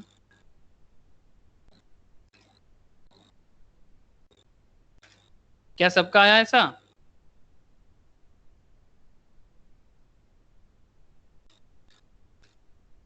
बेसिकली एसेट साइड का टोटल ऐसा आ रहा है कुछ 75,100, है ना। सिस्टम क्या होता है, जिस साइड में जो भी अमाउंट ज्यादा आएगा, एक चीज पूरा पता चल रहा है सर, कि ये जो अमाउंट है यही अमाउंट ज्यादा है कंपेयर टू लायबिलिटी साइड। तो जो साइड ज्यादा होगा उस साइड को आप पहले दोनों साइड में लिख लो। जैसे यहाँ पर एसेट साइड का जो टोटल वैल्यू है वो 75,100 दोनों साइड में ज्यादा है, मतलब हाई में है। तो जो जो अमाउंट ज्यादा होगा उसको आप दोनों साइड में पहले राइट डाउन कर लो। उसके बाद जो भी आपका बैलेंस अमाउंट है, जैसे यहाँ पर आपका बैलेंस समझ में आ रहा है, यहाँ पर बैलेंस अमाउंट क्या होगा बोलो तो आपका कैपिटल है। यहाँ पर जो बैलेंस होगा दैट इज योर कैपिटल। जो बैलेंस होगा वो आपका कैपिटल है। जैसे कि प्रगति क्या बोल रहे हो, 62,500 ये आंसर बोल रहे हो क्या? हाँ सर। कैपिटल वैल्यू 62,500, क्या सबका ही लग रहा है 62,500? एक बार रीचेक कर लो तो। ये सर यही है, मेरा भी आया। स्निग्धा, हाँ सर, यही है। 62,500 ही आ रहा है। हाँ हाँ सर, यस सर। ओके, तो सर तो फिर कैपिटल का वैल्यू हो जाएगा 62,500। एक सेकेंड, यस 62,500 ये हो जाएगा आपका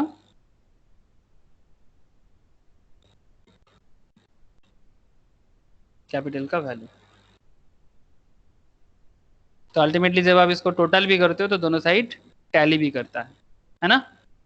तो अल्टीमेटली आपको समझ में आया सर बैलेंस शीट कैसे होता है,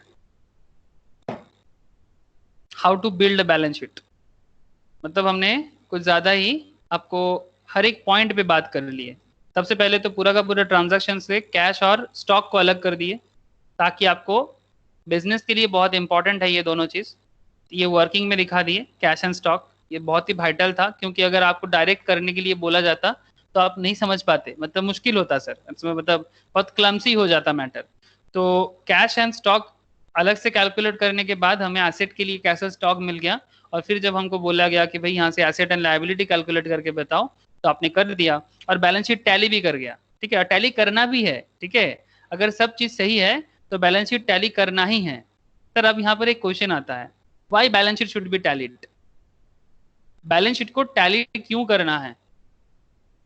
क्या ये सवाल आप लोगों के मन में कभी आता है? सर इससे ये पता चलता है कि कहीं हम लोग लॉस में हैं या तो नहीं है ना सर। अगर हम लोग का लायबिलिटी ज्यादा हो जाता है एसेट से तो हम लोग लॉस में हो जाएंगे, और इससे ये पता चलता है कि बोलो। जरा ओके, आवाज़ क्लियर नहीं है। ओके, नॉट एन इशू, मैं बता देता हूँ सर। जब भी आप बैलेंस शीट बनाते हो ना, तो आपका बैलेंस शीट टैली तो होगा नॉर्मली। अगर हर एक हिसाब ठीक है तो बैलेंस शीट टैली होना है। लेकिन इसके पीछे रीजन क्या है कि क्यों बैलेंस शीट को टैली करना है, ठीक है, और टैली क्यों होना चाहिए, it's a very vital point. मैं जब छोटा था ना, मेरे को ये जवाब मेरे मन में आता था, बट मुझे प्रॉपर जवाब नहीं मिलता था। ये मेरा दुख है। ठीक है, इवन आप कॉलेज कंप्लीशन के बाद भी मुझे नहीं मिला था कि why balance sheet should be properly tallied, और इसके पीछे एग्जैक्ट रीजन क्या है। ठीक है, मैं आपको एक चीज दिखाता हूं, आपको समझ में आएगा कि बैलेंस शीट क्या है। ठीक है, बैलेंस शीट ये है, बैलेंस शीट इज दिस।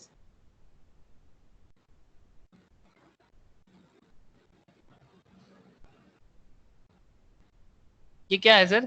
तराजू, वेट, मतलब जो ओल्ड मेथड ऑफ वेट करने का जो मशीन है ना, मतलब इसी सिस्टम से वेट मशीन है ना, मतलब अगर आप नॉर्मल को भी ग्रोसरी स्टोर में जाते हो तो ग्रोसरी स्टोर में जो भी अगर सपोज आपको 1 kg चीनी लेना है, ठीक है, suppose you want to buy 1 kg of sugar, तो अगर आपको 1 kg शुगर लेना है तो जो आपका मतलब जो शॉप ओनर है वो क्या करता है, इधर एक 1 kg का, क्या बोलते हैं उसको, हम लोग बोलते हैं बाटखारा, ठीक है, तो 1 kg का एक बाटखारा जो होता है, ठीक है, उसको इधर लगाते हैं। तो जैसे ही इधर 1 kg का बाटखारा जो है वो इधर जैसे इधर आ जाता है, इधर तुम 1 kg शुगर लगाते हो, तो ये जब भी इस पर्टिकुलर पॉइंट पे इक्वल होगा ना, तो जाके आपको ये 1 kg शुगर दे देता है। यहाँ पर अभी क्वेश्चन है सर, इस पे बैलेंस शीट का क्या लेना देना? सर यही देखो ना, आपका बैलेंस शीट देखने में जैसा है, इसको देखने में सेम टू सेम जैसा है। ये देखो, ये बैलेंस शीट भी इधर एकदम बीच पॉइंट पे है। हाँ, ये अगर मिडिल पॉइंट है, this is your middle point, इधर आपका कैपिटल लायबिलिटी, इधर आपका एसेट। तो अगर आप इसको देखो और इसको देखो, क्या फर्क है? कोई फर्क नहीं है। अब इसको बैलेंस करना ही है।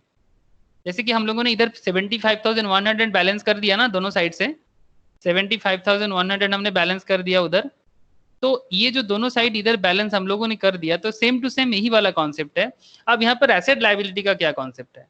अगर हम एसेट बताए तो फिर आपके लिए शुगर एसेट है कि नहीं है? बताओ। आप घर के लिए चीनी लेके जाते हो तो चीनी आपके लिए एसेट है, तो sugar is your asset and is this बाटखारा इज योर व्हाट? बाटखारा is your liability. Because shop owner के लिए अगर आप कॉन्सेप्ट में सोचो, जब तक ये 1 kg का बाटखारा नहीं लगाते ना, जब तक ये 1 kg का मेजरमेंट का जो भी यूनिट है, ये जब तक यहाँ पर नहीं शो करता है, तब तक आपको 1 kg चीनी वो नहीं दे सकता। तो क्योंकि मैंने लायबिलिटी पहले क्रिएट किया, तभी जाके मैं आपको एसेट दे पाया। सिमिलर वे में आपका एसेट क्रिएट होता है बिकॉज आपका लायबिलिटी है। आपका एसेट तभी क्रिएट हो पाता है बिकॉज आपका लायबिलिटी क्रिएट होगा, तभी आपका एसेट क्रिएट होगा, and vice versa. Asset create करने की जितना लायबिलिटी का जरूरत है, लायबिलिटी क्रिएट करने के लिए भी आपको एसेट का जरूरत है। ठीक है सर, कैसे? तो एकदम सिंपल एक फंडा है, एकदम सिंपल फंडा है। अगर आपने ये बैलेंस समझा ना, क्योंकि ये लायबिलिटी आपका एसेट को बैलेंस करता है। जब तक ये 1 kg का मेजरमेंट यूनिट यहाँ पर आप नहीं देते, तब तक आपको शॉप ओनर चीनी देगा क्या? बताओ, ये पॉइंट आपको समझ में आया कि नहीं? बताओ, फिर जाके मैं आपको बैलेंस शीट का रियल कहानी और बताता हूँ। पहले बताओ ये पॉइंट क्लियर है कि नहीं? ये दोनों साइड टैली नहीं करेगा जब तक, तब तक आपको चीनी नहीं देगा। सर कोई बोलेगा सर आजकल तो कंप्यूटराइज्ड है, ठीक है, कंप्यूटराइज्ड भी सेम पैटर्न में काम करता है, सेम पैटर्न में काम करता है, बस वो डिजिटल यूनिट दिखाते हैं।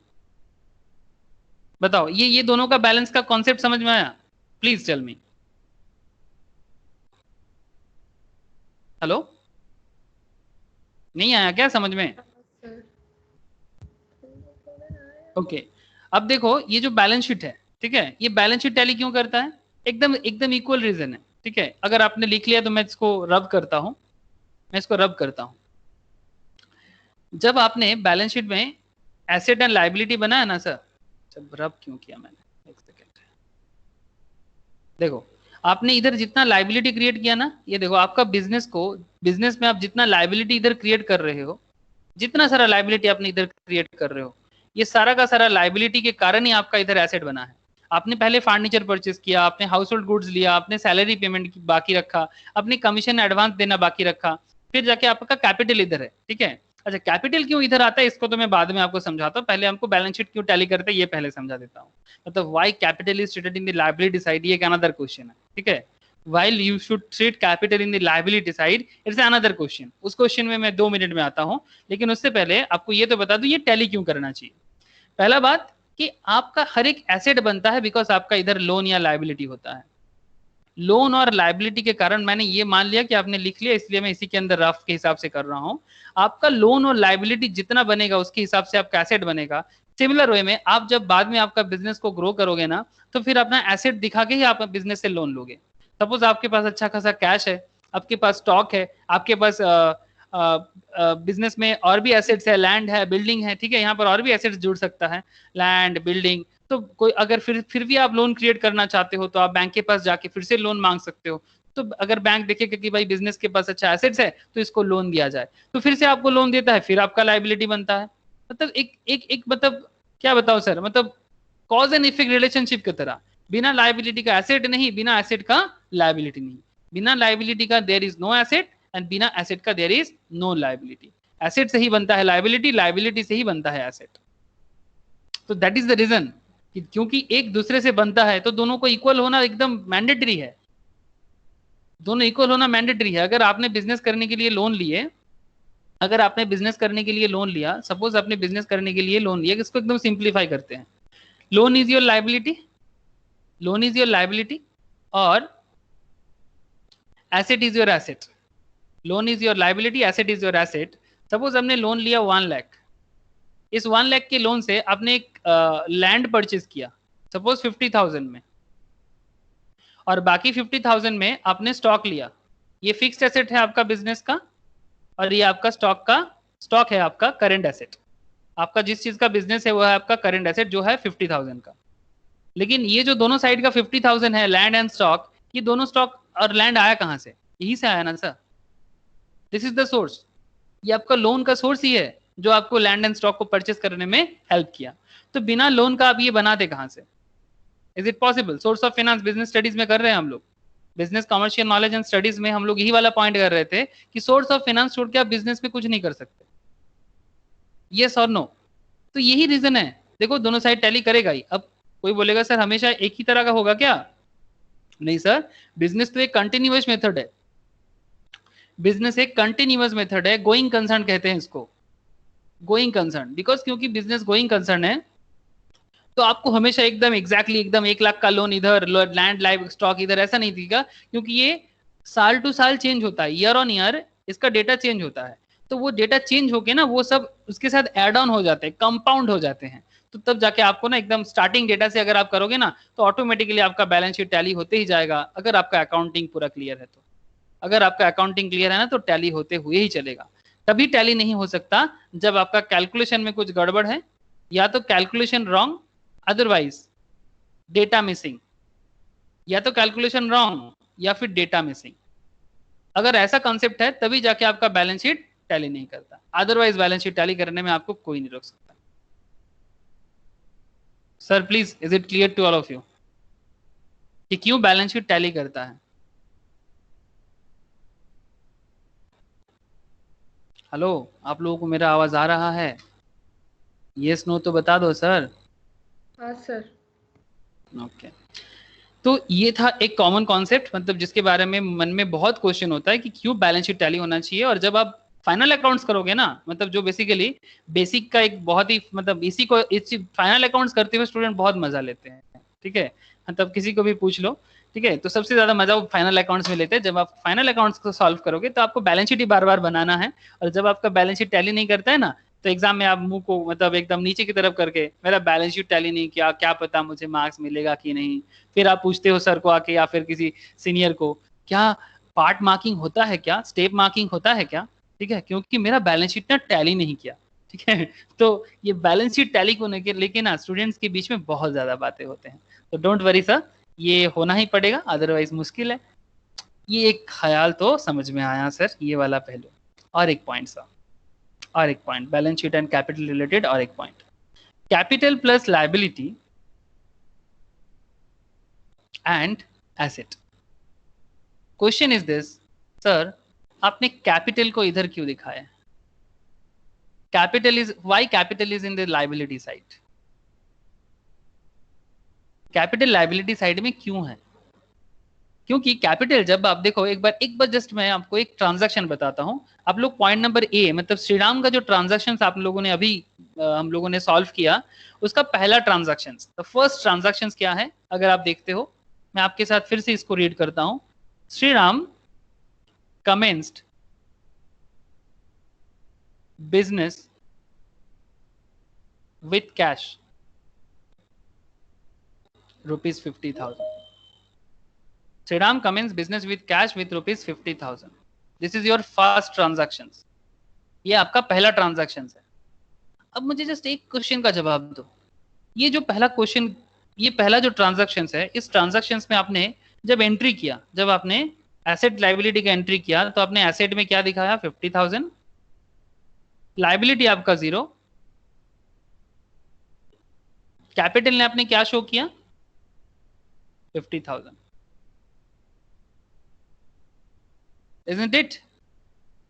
ऐसा ही किया ना हम लोगों ने, एसेट में 50,000, लाइबिलिटी में कुछ नहीं, कैपिटल में 50,000। क्या हम लोगों ने ऐसा ही किया? प्लीज यस और नो में जवाब देना। यस। अब क्वेश्चन ये आता है कि Shriram commences business with cash rupees 50,000।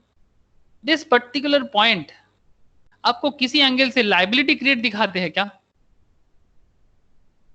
This particular point में आपको कहीं भी लग रहा है कि इसमें कहीं लाइबिलिटी है या लाइबिलिटी का नेचर है?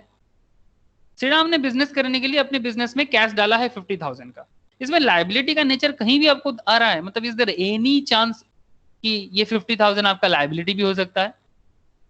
नहीं, नॉर्मली तो कोई चांस नहीं है।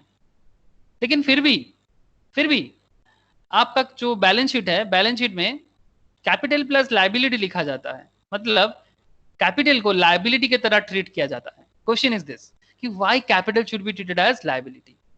क्वेश्चन का आंसर एकदम सिंपल है कि जब भी आप बिजनेस को कैपिटल देते हो ना, it's a very basic part, और आज ही जान के चलोगे ना तो आगे जाके बहुत अच्छा होगा सर, कि जब भी आप बिजनेस में कैपिटल इंक्लूड करोगे, जैसे कि आपने 50,000 कैश दिया, आपका कैपिटल बना, और यही कैपिटल आपका लाइबिलिटी साइड में इसलिए शो होता है बिकॉज आपका बिजनेस, ये आपका बिजनेस का, ये किसका बिजनेस है?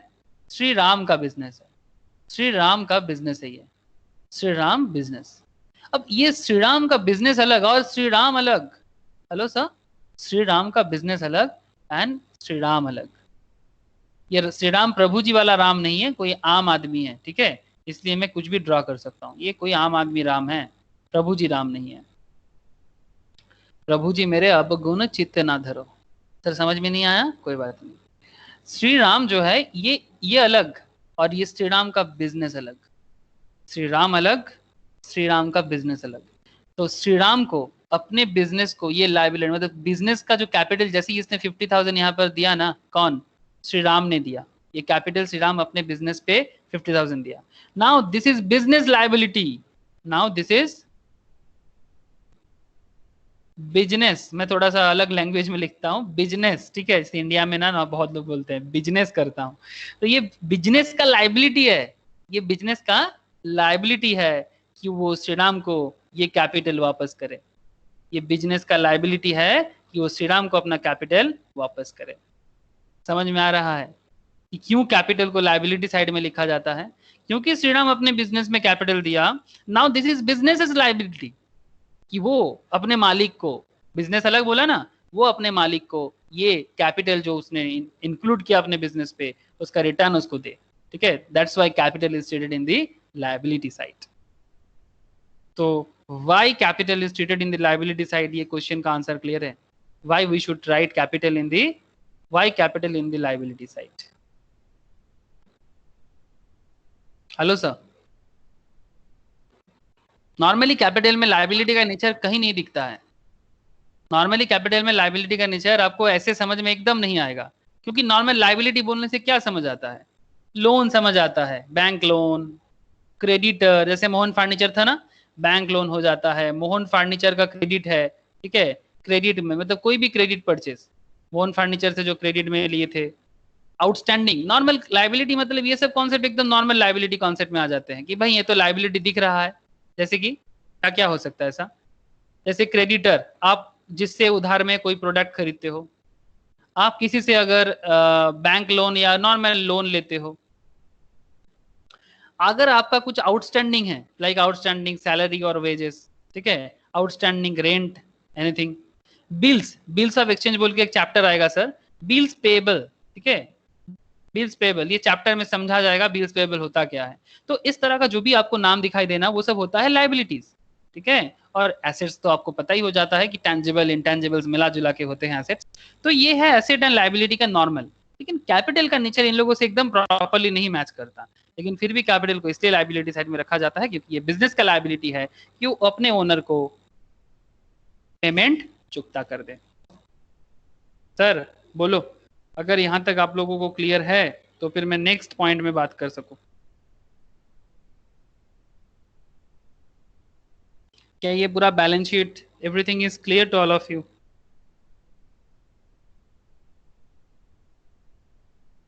हेलो हेलो सर, प्लीज बताओ, सर जोर से बोलो ना प्लीज, एकदम पावर के साथ। हाँ सर। हाँ सर, थैंक यू। ठीक है सर, ओके। ठीक है, मैं नेक्स्ट पॉइंट में मूव ऑन करता हूँ। मैं आप लोगों को कुछ होमवर्क भेजूंगा, एमसीक्यू टाइप्स, ठीक है। तो आप लोगों को मुझे वो एमसीक्यू टाइप्स होमवर्क जो है वो मुझे करके, ठीक है, करके मुझे सेंड करना है। अच्छे से फोटो खींच के उसको स्कैन करके मुझे सेंड करना है, ठीक है। फिर जाके मैं आपको आंसर सेंड करूंगा। आप आंसर मैच करा के मुझे बताना कि आपको कितना मार्क्स मिला है। पर एमसीक्यू आपको 1 मार्क्स मिलेगा, ठीक है, for the development of your concept. And also exam में भी जैसे शॉर्ट क्वेश्चंस होते हैं, एमसीक्यूज होते हैं, उसके लिए भी आपको अच्छा हो जाएगा। तो आप मुझे क्वेश्चन सॉल्व करके भेजना, ठीक है। मैं आज ही क्लास कंप्लीट होने के बाद आपको वो क्लास वर्क होमवर्क जो है वो मैं सेंड करूंगा। आप थोड़ा अपना व्हाट्सएप जरूर चेक करना और मुझे नेक्स्ट दिन क्लास से पहले, ठीक है, क्लास से पहले मुझे होमवर्क सेंड करना। ओके, नाउ अभी मैं जिसमें बात करूंगा, थोड़ा बेसिक चर्चा कर लेते हैं इसमें नेक्स्ट दिन, ताकि हम लोग इसमें डीप डाइव कर सके। जो जानना मतलब एकदम अकाउंट्स का हार्ट है सर। क्या सर अकाउंट्स का हार्ट? आप तो हर चीज को हार्ट बोलते हो। कौन सा इंपॉर्टेंट नहीं है आपके लिए? सर सारा का सारा इंपॉर्टेंट है। अपने शरीर में कौन सा पार्ट इंपॉर्टेंट नहीं है बताओ? आपके आपके बॉडी में कौन सा पार्ट इंपॉर्टेंट नहीं है? हाथ? Your hand is not important to you? Your leg is not important to you? हाँ, आपका हाथ इंपॉर्टेंट नहीं है, आपका लेग इंपॉर्टेंट नहीं है, क्या इंपॉर्टेंट नहीं है? आपका फिंगर्स इंपॉर्टेंट नहीं है? नहीं, एक स्टूडेंट ने मुझे एक बार कहा, क्योंकि मैं हर एक चीज को इंपॉर्टेंट इंपॉर्टेंट करता रहता हूँ ना, तो एक स्टूडेंट मुझे कहते हैं सर आप हर एक चीज को इंपॉर्टेंट कहते रहते हो, कौन सा चीज इंपॉर्टेंट नहीं है सर आपका? सर आपका यहाँ इंसान इंसान नहीं लगता, भूत लगता है। हाँ सर, मेरा को इतना अच्छा ड्राइंग नहीं आता, इसलिए मैं भूत भात बनाते रहता हूँ, ठीक है। तो जो भी हो, ये मुझे देख के बड़ा मजा आता है। कभी कभी सोचता हूँ कि कार्टूनिस्ट बन जाओ, लेकिन वो भी मेरा बस का बात नहीं है सर। जो भी हो, only for your understanding purpose। तो आपके बॉडी में each and every part is important to you. अगर कहीं एक जगह में भी दर्द होता है ना, कहीं एक जगह में भी आपको कुछ प्रॉब्लम होता है, तो आपको बहुत मुश्किल लगता है, ठीक है। जैसे मेरा बाल थोड़ा कम हो गया, वो मेरे लिए मुश्किल लगता है कभी कभी। हे भगवान, इतना कम उम्र में मेरा बाल चला गया, ठीक है। तो माँ घर में जाता हूँ, माँ पापा पीछे पड़ा रहता है, कुछ कर अपने बालों का। हाँ 30 का ही है तू, 30 का ही है, इतना इस हालत में, ऐसा हालत, जो भी हो। तो बेसिकली कहना क्या चाहता हूँ, आपको समझ में आ रहा है? मतलब बाल जिस पे जान नहीं होता, आपके हेयर पे उतना जान तो थोड़ी ना रहता है नॉर्मल बाकी पार्ट्स में, ये भी नहीं रहता है ना, तो ये भी इतना इंपॉर्टेंट है, क्योंकि ये आपका जो ब्यूटीनेस है या हैंडसमनेस है आपका, इसको बरकरार रखता है, ठीक है। तो बात आपको समझ में आ रहा है कि ईच एंड एवरी पार्ट अगर बॉडी का इंपॉर्टेंट है, तो अकाउंट्स में हर एक पार्ट क्यों इंपॉर्टेंट नहीं है? फिर स्टूडेंट का एक क्वेश्चन है, जानते हो, स्टूडेंट के माइंड में चलता है, सर आप ना मुझे बता दो, एक जनरल पॉइंट ऑफ व्यू बता रहा हूँ, क्योंकि मेरा टीचिंग का टेक्निक थोड़ा अलग है सर। स्टूडेंट का कहना है सर आप ना इंपॉर्टेंट क्या है वो पहले बताओ। एक सब्जेक्ट है, एक सब्जेक्ट है अकाउंटेंसी, ठीक है, सब्जेक्ट है अकाउंटेंसी, इसमें आप सिर्फ इंपॉर्टेंट चैप्टर करा दो, जिससे मार्क्स ज्यादा आता है, जिससे मार्क्स ज्यादा आता है। मतलब स्टूडेंट का कॉन्सेप्ट देखो एजुकेशन का, मैं इन जनरल बता रहा हूँ, आपको नहीं बता रहा हूँ, it's general point of view. इसकी मुझे बहुत चिढ़ है, मतलब I have a very very problem with this, कि जब आपको एग्जाम का प्रिपरेशन लेना है, आपको सिर्फ इंपॉर्टेंट चैप्टर सीखना है, ठीक है। तो यहाँ पर बताओ बॉडी में इंपॉर्टेंट कौन सा नहीं है? क्या आप नहाने के टाइम पे पूरा बॉडी नहीं धोते? हर कोई धोता है। क्या आप अपने शरीर का हर एक पार्ट का इंटरेस्ट नहीं रखते? हाथ, पैर, नाखून, बाल, ईच एंड एवरी पार्ट का आप ख्याल रखते हैं। तो अगर अपने बॉडी के केस में पूरा बॉडी का केयर करते हो, तो फिर अकाउंट्स के केस में हर एक चैप्टर का केयर क्यों नहीं करोगे? और फिर जाके जब आप लाइफ में अनसक्सेस होते हो, फिर आप किसको कोसते हो जानते हो? किस्मत को, भाई मेरा किस्मत खराब है। या फिर अगर अपने किस्मत को दोष नहीं देना है ना, if you don't want to blame your fate, then you have to fate in, या तो कोई पेरेंट्स को बता देते हैं कि आप लोगों के लिए मेरा हालत खराब हो गया, कोई सरकार को बोल देगा कि जॉब क्रिएट नहीं कर पाता, लेकिन कभी खुद को नहीं पूछता है कि मैंने बचपन में क्या गलती किया था, कि टीचर पढ़ाना चाहता था, लेकिन हमने बस इंपॉर्टेंट इंपॉर्टेंट कह के टीचर को मजबूर किया था कि जो बस मार्क्स ओरिएंटेड पढ़ाई करे। अरे भाई मार्क्स ओरिएंटेड नहीं, नॉलेज ओरिएंटेड पढ़ाई करो। मार्क्स अपने आप आएगा, मार्क्स विल ऑटोमेटिकली फॉलो। आपका एजुकेशनल पैटर्न नॉलेज ओरिएंटेड होना चाहिए, क्योंकि जिंदगी में वही लोग आगे हैं जिसके पास ज्ञान है। जिसके पास ज्ञान नहीं, वो मार्क्स लेके कुछ नहीं कर सकते। कल एक स्टूडेंट का 12 का रिजल्ट निकला था, ठीक है, सीरियसली मैं आपको एक सच बात बताता हूँ। कल आईएससी बोर्ड का रिजल्ट निकला। आप लोग जानते हो कल आईएससी का रिजल्ट निकला? हेलो सर, आप लोग को आवाज आ रहा है ना मेरा? नहीं पता। कल आईएससी का रिजल्ट निकला, एक स्टूडेंट को 92% मिला है, ठीक है। तो इकोनॉमिक्स में थोड़ा कम आया है उसका, करीब 75 आसपास कुछ आया है। तो मैं उसको पूछा कि 92%, सीरियसली मेरे लिए ना ये बहुत ज्यादा लगता है। अगर किसी को 99% भी मिलता है तो मेरा ना आंख इधर उधर हो जाता है, क्योंकि हम लोग के टाइम पे ना 60% पाने के लिए भी चिंता हो जाता था लोगों को। हम लोग कैसे भी करके 70%, 80%, 84% में पास होते थे। जैसे मैम को 84% मिला था, मुझे 70% मिला था। 10th 12 लेवल का बात कर रहा हूँ, ठीक है। तो 2003-4 एंड 2007-8 के टाइम पे हम लोग के लिए इतना मार्क्स ना बहुत होता था। आजकल जब मैं सुनता हूँ ना, जो पढ़ाई नहीं करता है, सारा दिन घूमता रहता है, सारा दिन, सबको पता है मेरा स्टूडेंट है ना, मैं कैसे ना जानू। सब्जेक्ट का कॉन्सेप्ट ही नहीं है, कुछ भी पूछो तो बता ही नहीं सकता, थोड़ा बहुत जरूर बता देगा। लेकिन जिस हिसाब से 92% दिख रहा है ना, मतलब यू जस्ट किसी सब्जेक्ट में 100 में 92 का मतलब जानते हो कि मतलब आप सिर्फ सब्जेक्ट का 8% ही नहीं जान पाए, बाकी आप सब्जेक्ट पूरा जानते हो। इसमें मेरा एक क्वेश्चन है, क्वेश्चन नहीं है सर, आपका स्टूडेंट को मार्क्स मिला है, आप खुश नहीं हो क्या? नहीं सर, बहुत खुश हूँ। 92 क्यों? लास्ट मतलब 12 में मेरा यहाँ पर ऐसे एक लड़की थी औरंगाबाद से, उसको 98% मिला था, ठीक है। लेकिन फिर भी मैं उतना खुश नहीं होता। मैं खुश हो जाऊंगा जब आप लाइफ में कुछ बन जाओगे। आपका एक 10-12 कॉलेज का या CSCMA लेवल में पास आउट में मुझे कोई दिलचस्पी नहीं है, वो तो आप ऐसे ही हो जाओगे। बस आप करियर में, लाइफ में कुछ बन जाओ। जिस दिन आप अपना नॉलेज को यूज करके कुछ बन जाओगे ना, फिर उस दिन देखना क्या लाइफ बनता है। That is the reality. मैं उसमें ज्यादा फोकस करता हूँ, ये सब चीज मुझे उतना खुश नहीं करता। मिल जाता है बहुत अच्छा, बधाई दे देता हूँ, कॉन्ग्रेचुलेट कर देता हूँ और बोलता हूँ कि आगे का करियर और अच्छा करें। लेकिन seriously I have a doubt, 92% नहीं मिलना चाहिए था। अगर मैं एग्जामिनर होता तो कभी नहीं देता। सर क्या क्या बोलते हो? ओके सर, सर एक पॉइंट लिखो, जर्नलाइजिंग ये चैप्टर है सर, सेकेंड चैप्टर।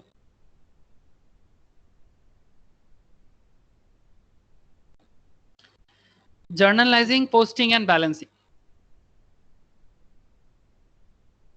मतलब अकाउंटिंग इक्वेशंस कंप्लीट करने के बाद following chapter, journalising, posting and balancing. यहीं से चालू होता है अकाउंट्स का, मतलब जो मैक्सिमम करना होता है, जो जिस मैटर में ज्यादा काम होते हैं। तो जब भी हम लोग जर्नलाइजिंग, पोस्टिंग एंड बैलेंसिंग करेंगे, सबसे इंपॉर्टेंट है ये sir, this part, journalising part. इसमें बहुत ज्यादा चर्चा करना है सर, इसमें सबसे ज्यादा फोकस करेंगे। मतलब जितना सारा पैटर्न है ना, इसमें 80% फोकस इसमें करेंगे हम लोग। बाकी ये पोस्टिंग एंड बैलेंसिंग में ओनली 20% फोकस होगा, बिकॉज पोस्टिंग बैलेंसिंग एकदम सिंपल है। अगर किसी को जर्नलाइज आ गया तो इसमें हम लोग बहुत प्रैक्टिस करेंगे। अभी अगला 3-4 क्लास तो आप जान के चलो कि सिर्फ जर्नल ही करते जाएंगे, आप थक जाओगे, फिर आप लोग बोलोगे सर बंद करो, बहुत हो गया। ठीक है, हम आप बोलने से पहले बंद कर देंगे ताकि आपसे डांट ना सुनना पड़े। ओके सर, तो जैसे हम लोग इसको सॉल्व करेंगे, तो ये पर्टिकुलर चैप्टर को समझने के लिए हमें अकाउंट समझना पड़ेगा। कैसे अकाउंट होते हैं सर? आप लोगों में से बहुत लोग जानते हो, मुझे पता है, आप लोग बहुत बहुत बेहतर जानते हो। सर कुछ ऐसा बात है कि क्लासिफिकेशन ऑफ अकाउंट्स, ठीक है, लिखो सर, क्लासिफिकेशन। लिख रहे हो ना सर? प्लीज लिखो, क्योंकि बहुत सारा पॉइंट है जो आप लोग पहले कभी नहीं सुने होंगे, वो सब बात करेंगे। Classification of accounts according to the traditional approach, according to the traditional approach।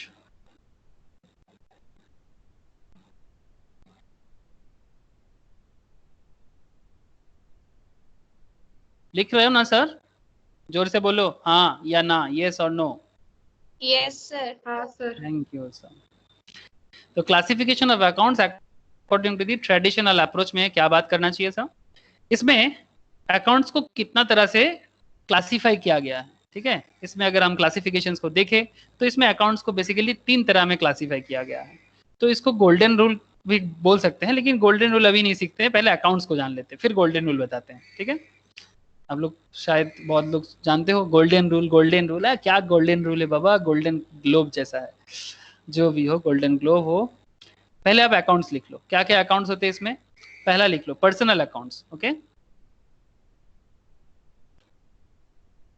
It's a very traditional method, आज भी यूज होते हैं, थोड़ा कम हो गया यूज, ठीक है, ट्रेडिशनल मेथड का। अभी अकाउंट करने का कुछ नया टेक्निकल न्यू टेक्निक आ गया है सर, वो भी सीखेंगे, उसी में ज्यादा से ज्यादा सॉल्व करेंगे जर्नल को, लेकिन बिना ट्रेडिशनल को जानते हुए हम लोग आगे नहीं बढ़ सकते, बिकॉज हम खुद को जानते हैं, हम अपने पेरेंट्स को जानते हैं। क्या दादाजी, मतलब अगर आप हम लोग का ग्रैंड पेरेंट्स जो होते हैं, क्या उनको भूल जाना चाहिए? नहीं भूलना चाहिए, उनको याद बहुत ज्यादा करना चाहिए। तो इसलिए हम लोग ट्रेडिशनल मैटर को कभी नहीं भूलते, हमेशा एकदम दिल के पास रखेंगे। Personal accounts, real account,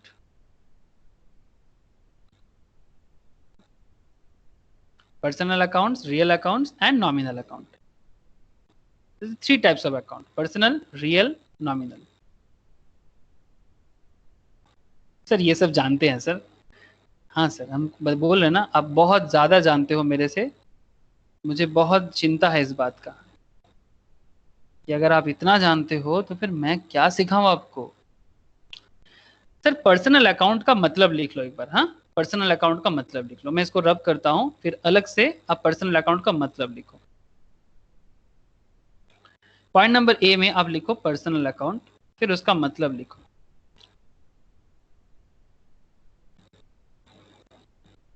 These accounts, लिखना please, these accounts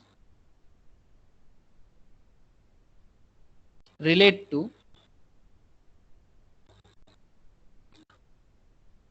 natural person. These account relate to natural person. किसके लिए? Natural person के लिए बनाया गया।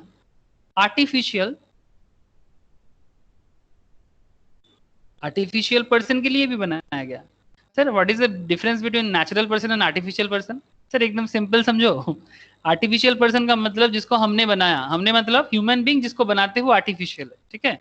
हमारा बना हुआ हर एक चीज, ह्यूमन बीइंग्स का बना हुआ ईच एंड एवरीथिंग, चाहे वो दुबई का बुर्ज टावर हो, ठीक है, और या फिर अमेरिका में वर्ल्ड ट्रेड सेंटर हो, या फिर इंडिया में विक्टोरिया मेमोरियल हो, कोलकाता में, या मुंबई का ताज होटल हो, ठीक है, तो वो लोग भी आर्टिफिशियल पर्सन में काउंट हो सकता है, क्योंकि वो हमने बनाया। रोबोट हो या फिर कोई बड़ा, आजकल आर्टिफिशियल इंटेलिजेंस का जमाना है सर, AI है। आप लोग मोबाइल में गूगल को पूछते हो ना, hey Google please tell me how to reach this place, how to reach those place, हाँ, तो क्या करते हैं आर्टिफिशियल इंटेलिजेंस। तो अगर उसको एक इंसान की तरह आप ट्रीट करते हो, तो वो अकाउंट्स के हिसाब से उसको क्या कहेंगे sir? Artificial person, okay.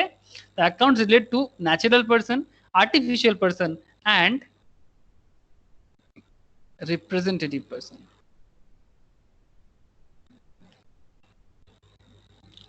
Representative person. My handwriting is not very good, तो आई होप आप लोगों को थोड़ा आदत हो गया है। मेरा हैंडराइटिंग बहुत अच्छा नहीं है, तो मेरा डिक्टेशन को थोड़ा ज़्यादा ध्यान देना, और ऊपर से डिजिटल बोर्ड में है तो और थोड़ा दिक्कत होता है। ओके सर, तो पर्सनल अकाउंट्स का मतलब यही है। इसका एग्जाम्पल लिख लो sir please.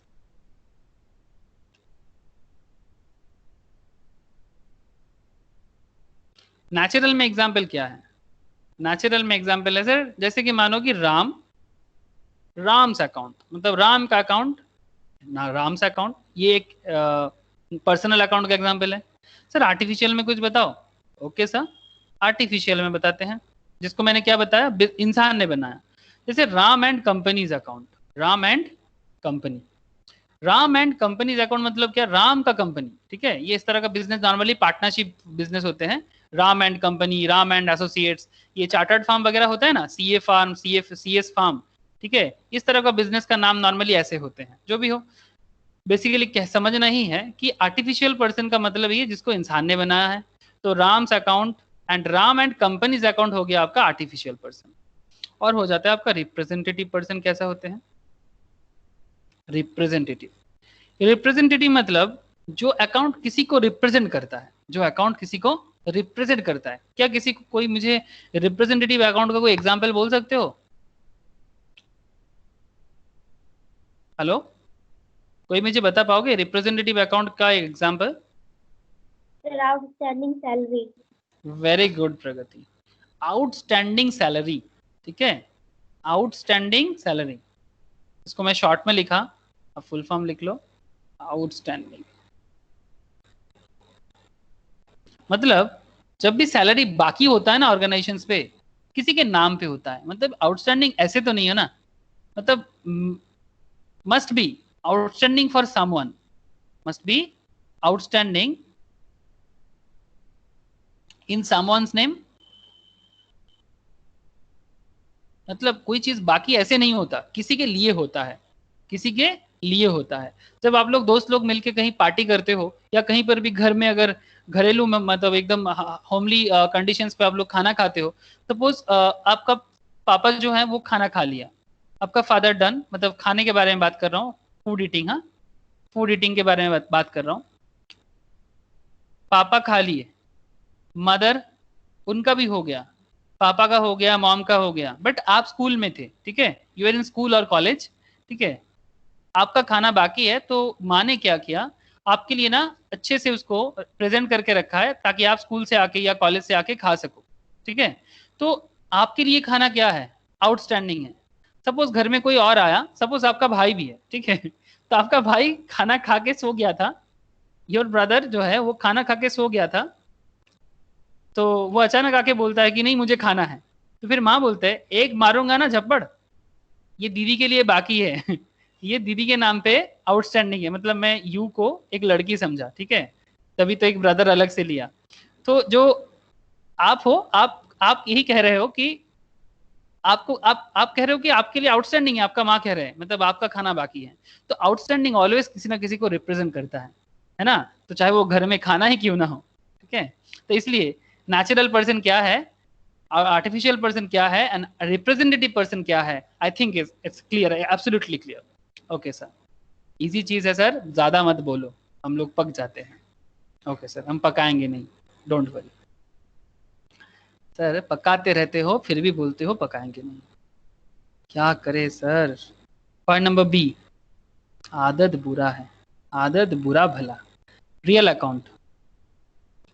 Next is real account, लिखो प्लीज फटाफट। रियल अकाउंट क्या है sir? These accounts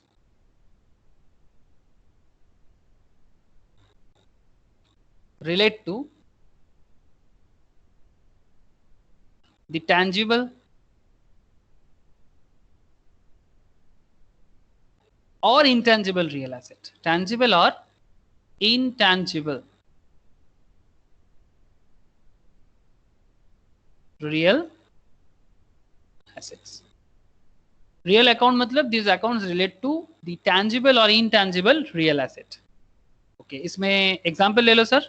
tangible intangible you all know ना, जैसे tangible का मतलब जिसको हम लोग बेसिकली टच कर सकते हैं ना, जिसको टच किया जा सकता है उसी को tangible कहते हैं। tangible में आप एग्जांपल ले लो लैंड और बिल्डिंग, लैंड ले लो, कैश भी ले सकते हो, है ना, कैश को भी हम लोग बहुत इजीली टच कर सकते हैं। लैंड अकाउंट, कैश अकाउंट, ये सब हो जाता है रियल अकाउंट टेंजिबल में। और सर इसको अगर इंटेंजिबल में बोले, इसको टच नहीं किया जा सकता, you only can feel it, you only can feel it, like goodwill. आपके बिजनेस में गुडविल है, गुडविल जो आपका पास्ट एफर्ट के कारण आज आपका गुडविल बना है। आप आज दुकान ओपन किया, आज ही आपका दुकान चल जाएगा क्या? बहुत लोग ऐसे सोचते हैं कि मैंने बिजनेस ओपन किया, कोई मेरे दुकान में नहीं आ रहा है।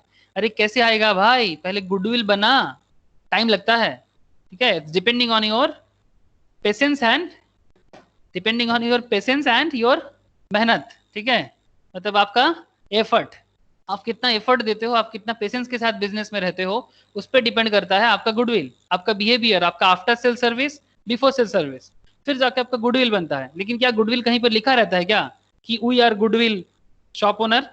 ऐसा कहीं नहीं लिखा रहता कि हमारा दुकानदार बहुत अच्छा गुडविल है इसका, नहीं, ये तो प्रैक्टिस बताते हैं, आसपास का लोग बताते हैं, ठीक है। तो इसी तरह से गुडविल क्रिएट होता है। तो ये इंटेंजिबल है sir, you only can feel it. ये गुडविल अकाउंट भी बनता है जब आप लोग पार्टनरशिप करोगे ना, जब आप लोग पार्टनरशिप करोगे या कंपनी अकाउंट्स करोगे तब कंपनी गुडविल थोड़ा बड़े होके करोगे, सीए वगैरह करोगे तो इंटरमीडिएट लेवल में आके करोगे।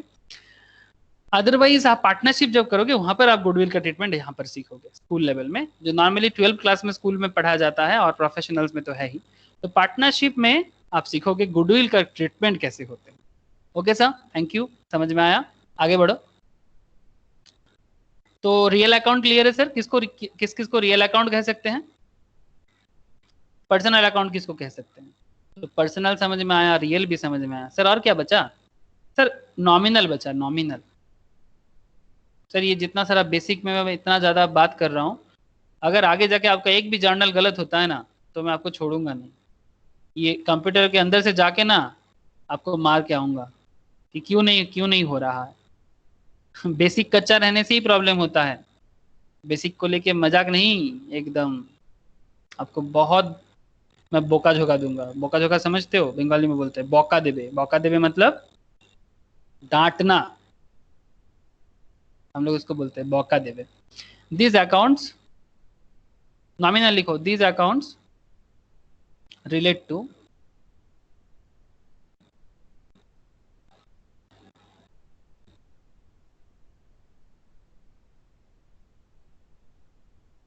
expenses, losses, profits and gains। Nominal account sir expense, loss, profit, gain ये सब मैटर में बात करता है। अगर आपका बिजनेस में एक्सपेंस हो रहा है, अगर आपके बिजनेस में लॉस हो रहा है, अगर आपका बिजनेस प्रॉफिट करता है या फिर आपका बिजनेस गेन करता है, तब आप क्या कहेंगे? तब आपको कहना है कि ये आपका नॉमिनल अकाउंट का पार्ट है। और नॉमिनल अकाउंट में कुछ ऐसा एक अकाउंट होता है सर, एग्जाम्पल लिख लो। For example expense account like purchase account. हम लोगों ने अभी बहुत सारा ट्रांजैक्शंस पढ़ के आया सर। एक्सपेंस अकाउंट का एग्जांपल है परचेस अकाउंट। आपका बिजनेस में जब भी आप परचेस करते हो, क्या परचेस करोगे सर? गुड्स। धंधे से बढ़कर धर्म नहीं होता। हाँ, तो धंधा जिस चीज का करते हो, किसका करोगे धंधा? जो चीज का आपका बिजनेस है। अगर आपका लोहा लक्कड़ का बिजनेस है तो लोहा बेचना, मतलब स्टील बेच देना। अगर आपका बिल्डिंग का बिजनेस है तो बिल्डिंग आपके लिए गुड्स है। अगर आपका पॉपकॉर्न का बिजनेस है तो पॉपकॉर्न आपका गुड्स है। जिस चीज का आप बिजनेस करोगे उसी चीज का आप परचेस करोगे, और जैसे ही आप परचेस करोगे आपके बिजनेस के लिए एक्सपेंस ट्रीट होगा। जिस चीज का बिजनेस उस चीज का परचेस, तब जाके उस बिजनेस का एक्सपेंस। सर जब एसेट परचेस करते हैं तब भी तो एक्सपेंस होता है। हाँ, तब भी एक्सपेंस होता है सर, लेकिन वो एसेट में ट्रीट हो जाता है सर। आप समझ में आ रहा है आपको बाद में क्या कह रहा हूँ?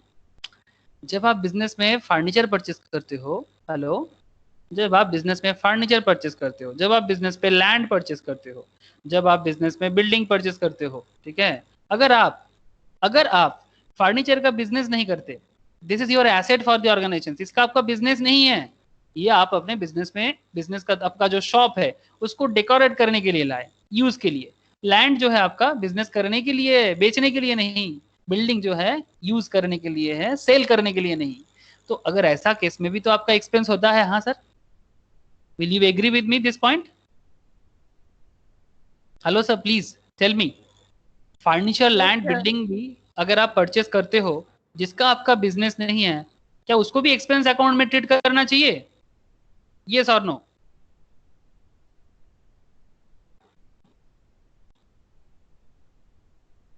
Yes or no? Furniture, land, building, इसको भी क्या एक्सपेंस अकाउंट में ट्रीट करना चाहिए? आप लोग no sir, very good, no, नहीं करना चाहिए। लेकिन यहाँ पर भी एक्सपेंस होता है सर, लेकिन यहाँ पर एक्सपेंस के बदले आपके पास एसेट आता है, और यहाँ पर एक्सपेंस के बदले आपका गुड्स आता है। तो एक्सपेंस का मतलब आप लोग इस तरह का मैं देखा हूँ सर, स्टूडेंट गलत करते हैं। लैंड परचेज बोलता है तो उसको लगता है हाँ एक्सपेंस है। नहीं, अकाउंट्स थोड़ा इसको ब्रॉडर लेवल में सोचता है, थोड़ा ज्यादा क्लासीफाई करता है। तो जब भी ऐसा हो जाएगा ना तो ये सब आपका आ जाता है रियल अकाउंट का part. These are the part of real account, ठीक है। ये सब परचेज करना रियल अकाउंट का पार्ट है। आप इसको ना नॉमिनल के साथ कंफ्यूज मत कर लेना। बस आपको कैरेक्टरिस्टिक में ध्यान देना चाहिए, क्या वो चीज आपका एसेट के हिसाब से है तो आप उसको रियल में ट्रीट कर लेना। जब वो आपका एसेट नहीं, गुड्स है जिसका आपका बेसिकली धंधा करना है, वो चीज। ये सब कैसा एसेट है बोलो तो ये सब फिक्स्ड एसेट्स है। ये फर्नीचर, लैंड, बिल्डिंग, ये सब कैसा है? जब नेचर फिक्स्ड एसेट का हो, जब नेचर एक्सपेंस करो नो प्रॉब्लम, ध्यान से सुनना, पॉइंट पे ध्यान से सुनना, एक्सपेंस करो नो प्रॉब्लम। बिजनेस करोगे तो एक्सपेंस तो करोगे ना, बिना खर्चा का बिजनेस थोड़ी ना चल सकता है। हाँ, बिना बिजनेस का एक्सपेंस नहीं, मतलब बिना एक्सपेंस का बिजनेस नहीं हो सकता। बहुत लोग सोचते हैं कि मैं पैसा खर्चा नहीं करूंगा लेकिन करोड़ों का बिजनेस बनाऊंगा, एकदम पॉसिबल नहीं है रे, एकदम गधा है, बोका है। हाँ, एकदम टिपिकल प्रॉब्लम है ये। इसलिए इंडियंस बिजनेस नहीं कर पाता ज्यादा, स्पेशली इन आवर बंगाल, बहुत मुश्किल है। बाप रे, डरता है बहुत बिजनेस करने में। तो बिजनेस में प्रॉब्लम यही है कि बिजनेस में एक्सपेंस होगा।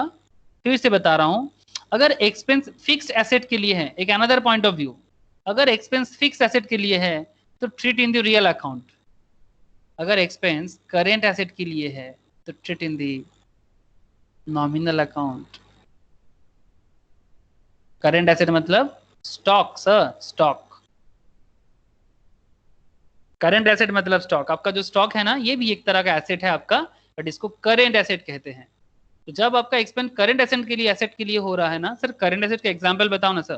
सर करेंट एसेट का एग्जांपल में बहुत सारा है, जैसे यहाँ पर, अब यहाँ पर भी एक मुश्किल है, फिक्स एसेट में भी रियल अकाउंट होता है, लेकिन कैश जो है ना वो भी रियल है, लेकिन कैश एक तरह का करेंट एसेट है।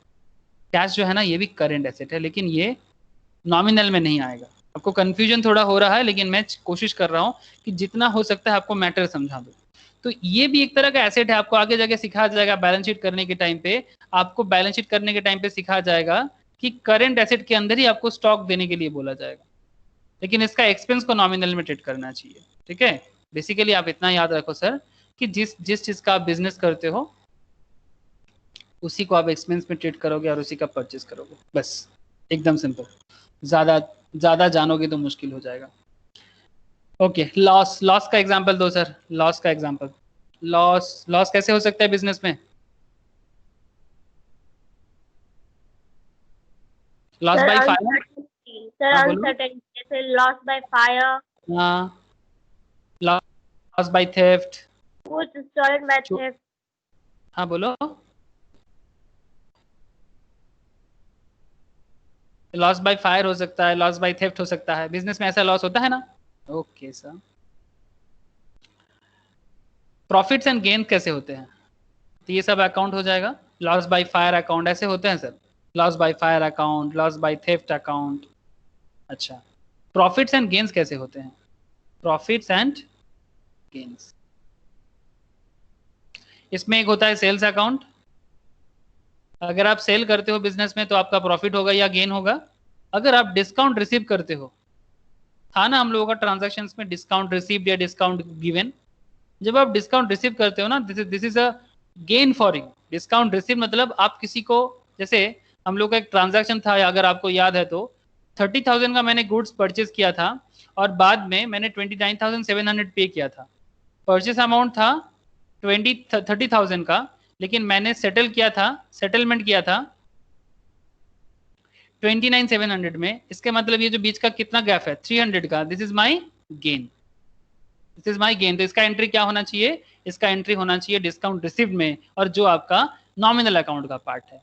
तो discount received is your discount received account, जो आपका बेसिकली किस में आता है? नॉमिनल अकाउंट में आता है। समझ में आया sir? Hello sir, yes sir. ये पर्सनल, रियल एंड नॉमिनल का खेल क्लियर है ना? ये और भी बहुत सारा पॉइंट्स है, मतलब जिसमें हम लोग चर्चा कर सकते हैं, लेकिन जैसे जैसे हम लोग जर्नल एंट्री करते जाएंगे ना, तब हम लोग और सीखेंगे। लेकिन फिलहाल मैंने जो बेसिक चीज आपको बताना था मैंने आपको बताया। बस आज और एक ही चीज जानेंगे, golden rule of the traditional method. अगर आपने लिख लिया हो तो मैं इसको इरेज करता हूं, आई होप आपने लिख लिया। जस्ट आपने गोल्डन रूल एक बार लिख लो सर। मतलब ये गोल्डन रूल जो ट्रेडिशनल मेथड है, इसमें ये नॉमिनल, पर्सनल और इसमें क्या होता है, रियल में क्या होता है। ठीक है, नेक्स्ट दिन काफी डीप चर्चा करेंगे इसमें, बस अभी लिख लो फटाफट। बहुत लोग इसको बहुत बार सीखे हो, लेकिन अभी कुछ नया हिसाब से सीखोगे। हर बार कुछ नया सीखो सर, हर बार कुछ नया। कभी कभी ना पुराना चीज भी ना हमें नया लगता है। टाइप्स ऑफ, ऐसे हेडिंग कर लो, types of accounts, rules for debit, मैं डेबिट को DR डॉट लिख रहा हूँ, हाँ आप लोग लिख सकते हो, no problem. And rules for credit, आप इसको CR डॉट लिख सकते हो, नो प्रॉब्लम। डेबिट जो है ये डेबिटम वर्ड से आया है, डेबिटम इटालियन वर्ड है सर, एंड क्रेडिटम इससे इंग्लिश ने क्या किया, ब्रिटिश ने क्या किया, इसको डेबिट एंड क्रेडिट बोल के लिख लिया। तो डेबिटम से डेबिट एंड क्रेडिटम से credit, and this is the shorter format of accounts. और ये एकदम इजीली मतलब एकदम परमिशेबल है ऐसा लिखना। तो टाइप्स ऑफ अकाउंट्स में क्या क्या आ जाएगा sir? For personal account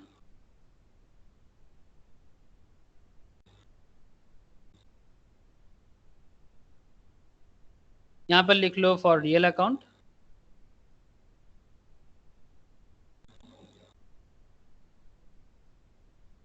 and यहां लिख लो for nominal account.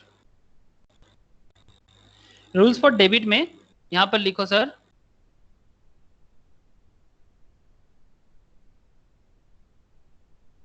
Debit the receiver. पर्सनल में क्या करते हैं, डेबिट दी रिसीवर करते हैं। ये सब मैं नेक्स्ट क्लास में समझाऊंगा, आज बस मैं लिखा दे रहा हूं कि क्या होता है खेल एक्चुअल में। डेबिट दी रिसीवर, इसमें लिखो क्रेडिट दी गिवर। एकदम मतलब नॉर्मली ना स्टूडेंट क्या करते हैं, रट लेते हैं। मैं आपको ऐसा ट्रिक सिखाऊंगा, आपको रटना नहीं पड़ेगा, जिंदगी भर के लिए याद रहेगा अगर चाहो तो। हर एक चीज चाहने से होता है, ऐसे ही कुछ नहीं होता। You just have to want, मांग के तो देखो। एक साइंस है जानते हो, लॉ ऑफ अट्रैक्शन। कोई भी चीज को जितना खींचोगे अपने तरफ उतना आपके अंदर जाएगा, नहीं चाहोगे तो कोई नहीं आएगा। लॉ ऑफ अट्रैक्शन सिखाएंगे पढ़ाते पढ़ाते, don't worry. Debit what comes इन,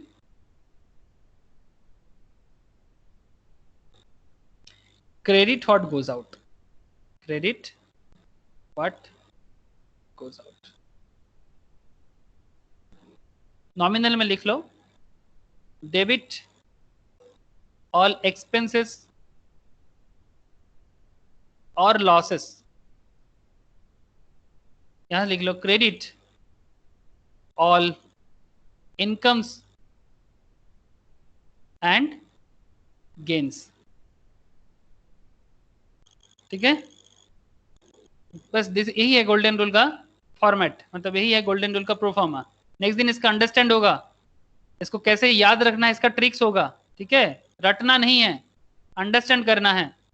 ठीक है, बस यही कुछ फॉर्मूलाज है जिसके ऊपर अकाउंटेंसी बना हुआ है, पिलर ऑफ अकाउंटेंसी। एक गोल्डन रूल है और एक है मॉडर्न रूल, दोनों सीखेंगे। नेक्स्ट क्लास मॉडर्न रूल का भी बात करेंगे। दोनों रूल सीख के फिर different kind of journal entry में जाएंगे सर। ओके, मैं एक बार आपके पास आ रहा हूं, अगर आपके मन में कोई भी क्वेश्चन हो तो आप मुझे बताओ। ठीक है, रिगार्डिंग टुडेज क्लास। और मैं एक होमवर्क आपको दूंगा, वो आप लोग मुझे सॉल्व करके भेजना, व्हाट्सएप करके, स्कैन करके उसको। Just a minute.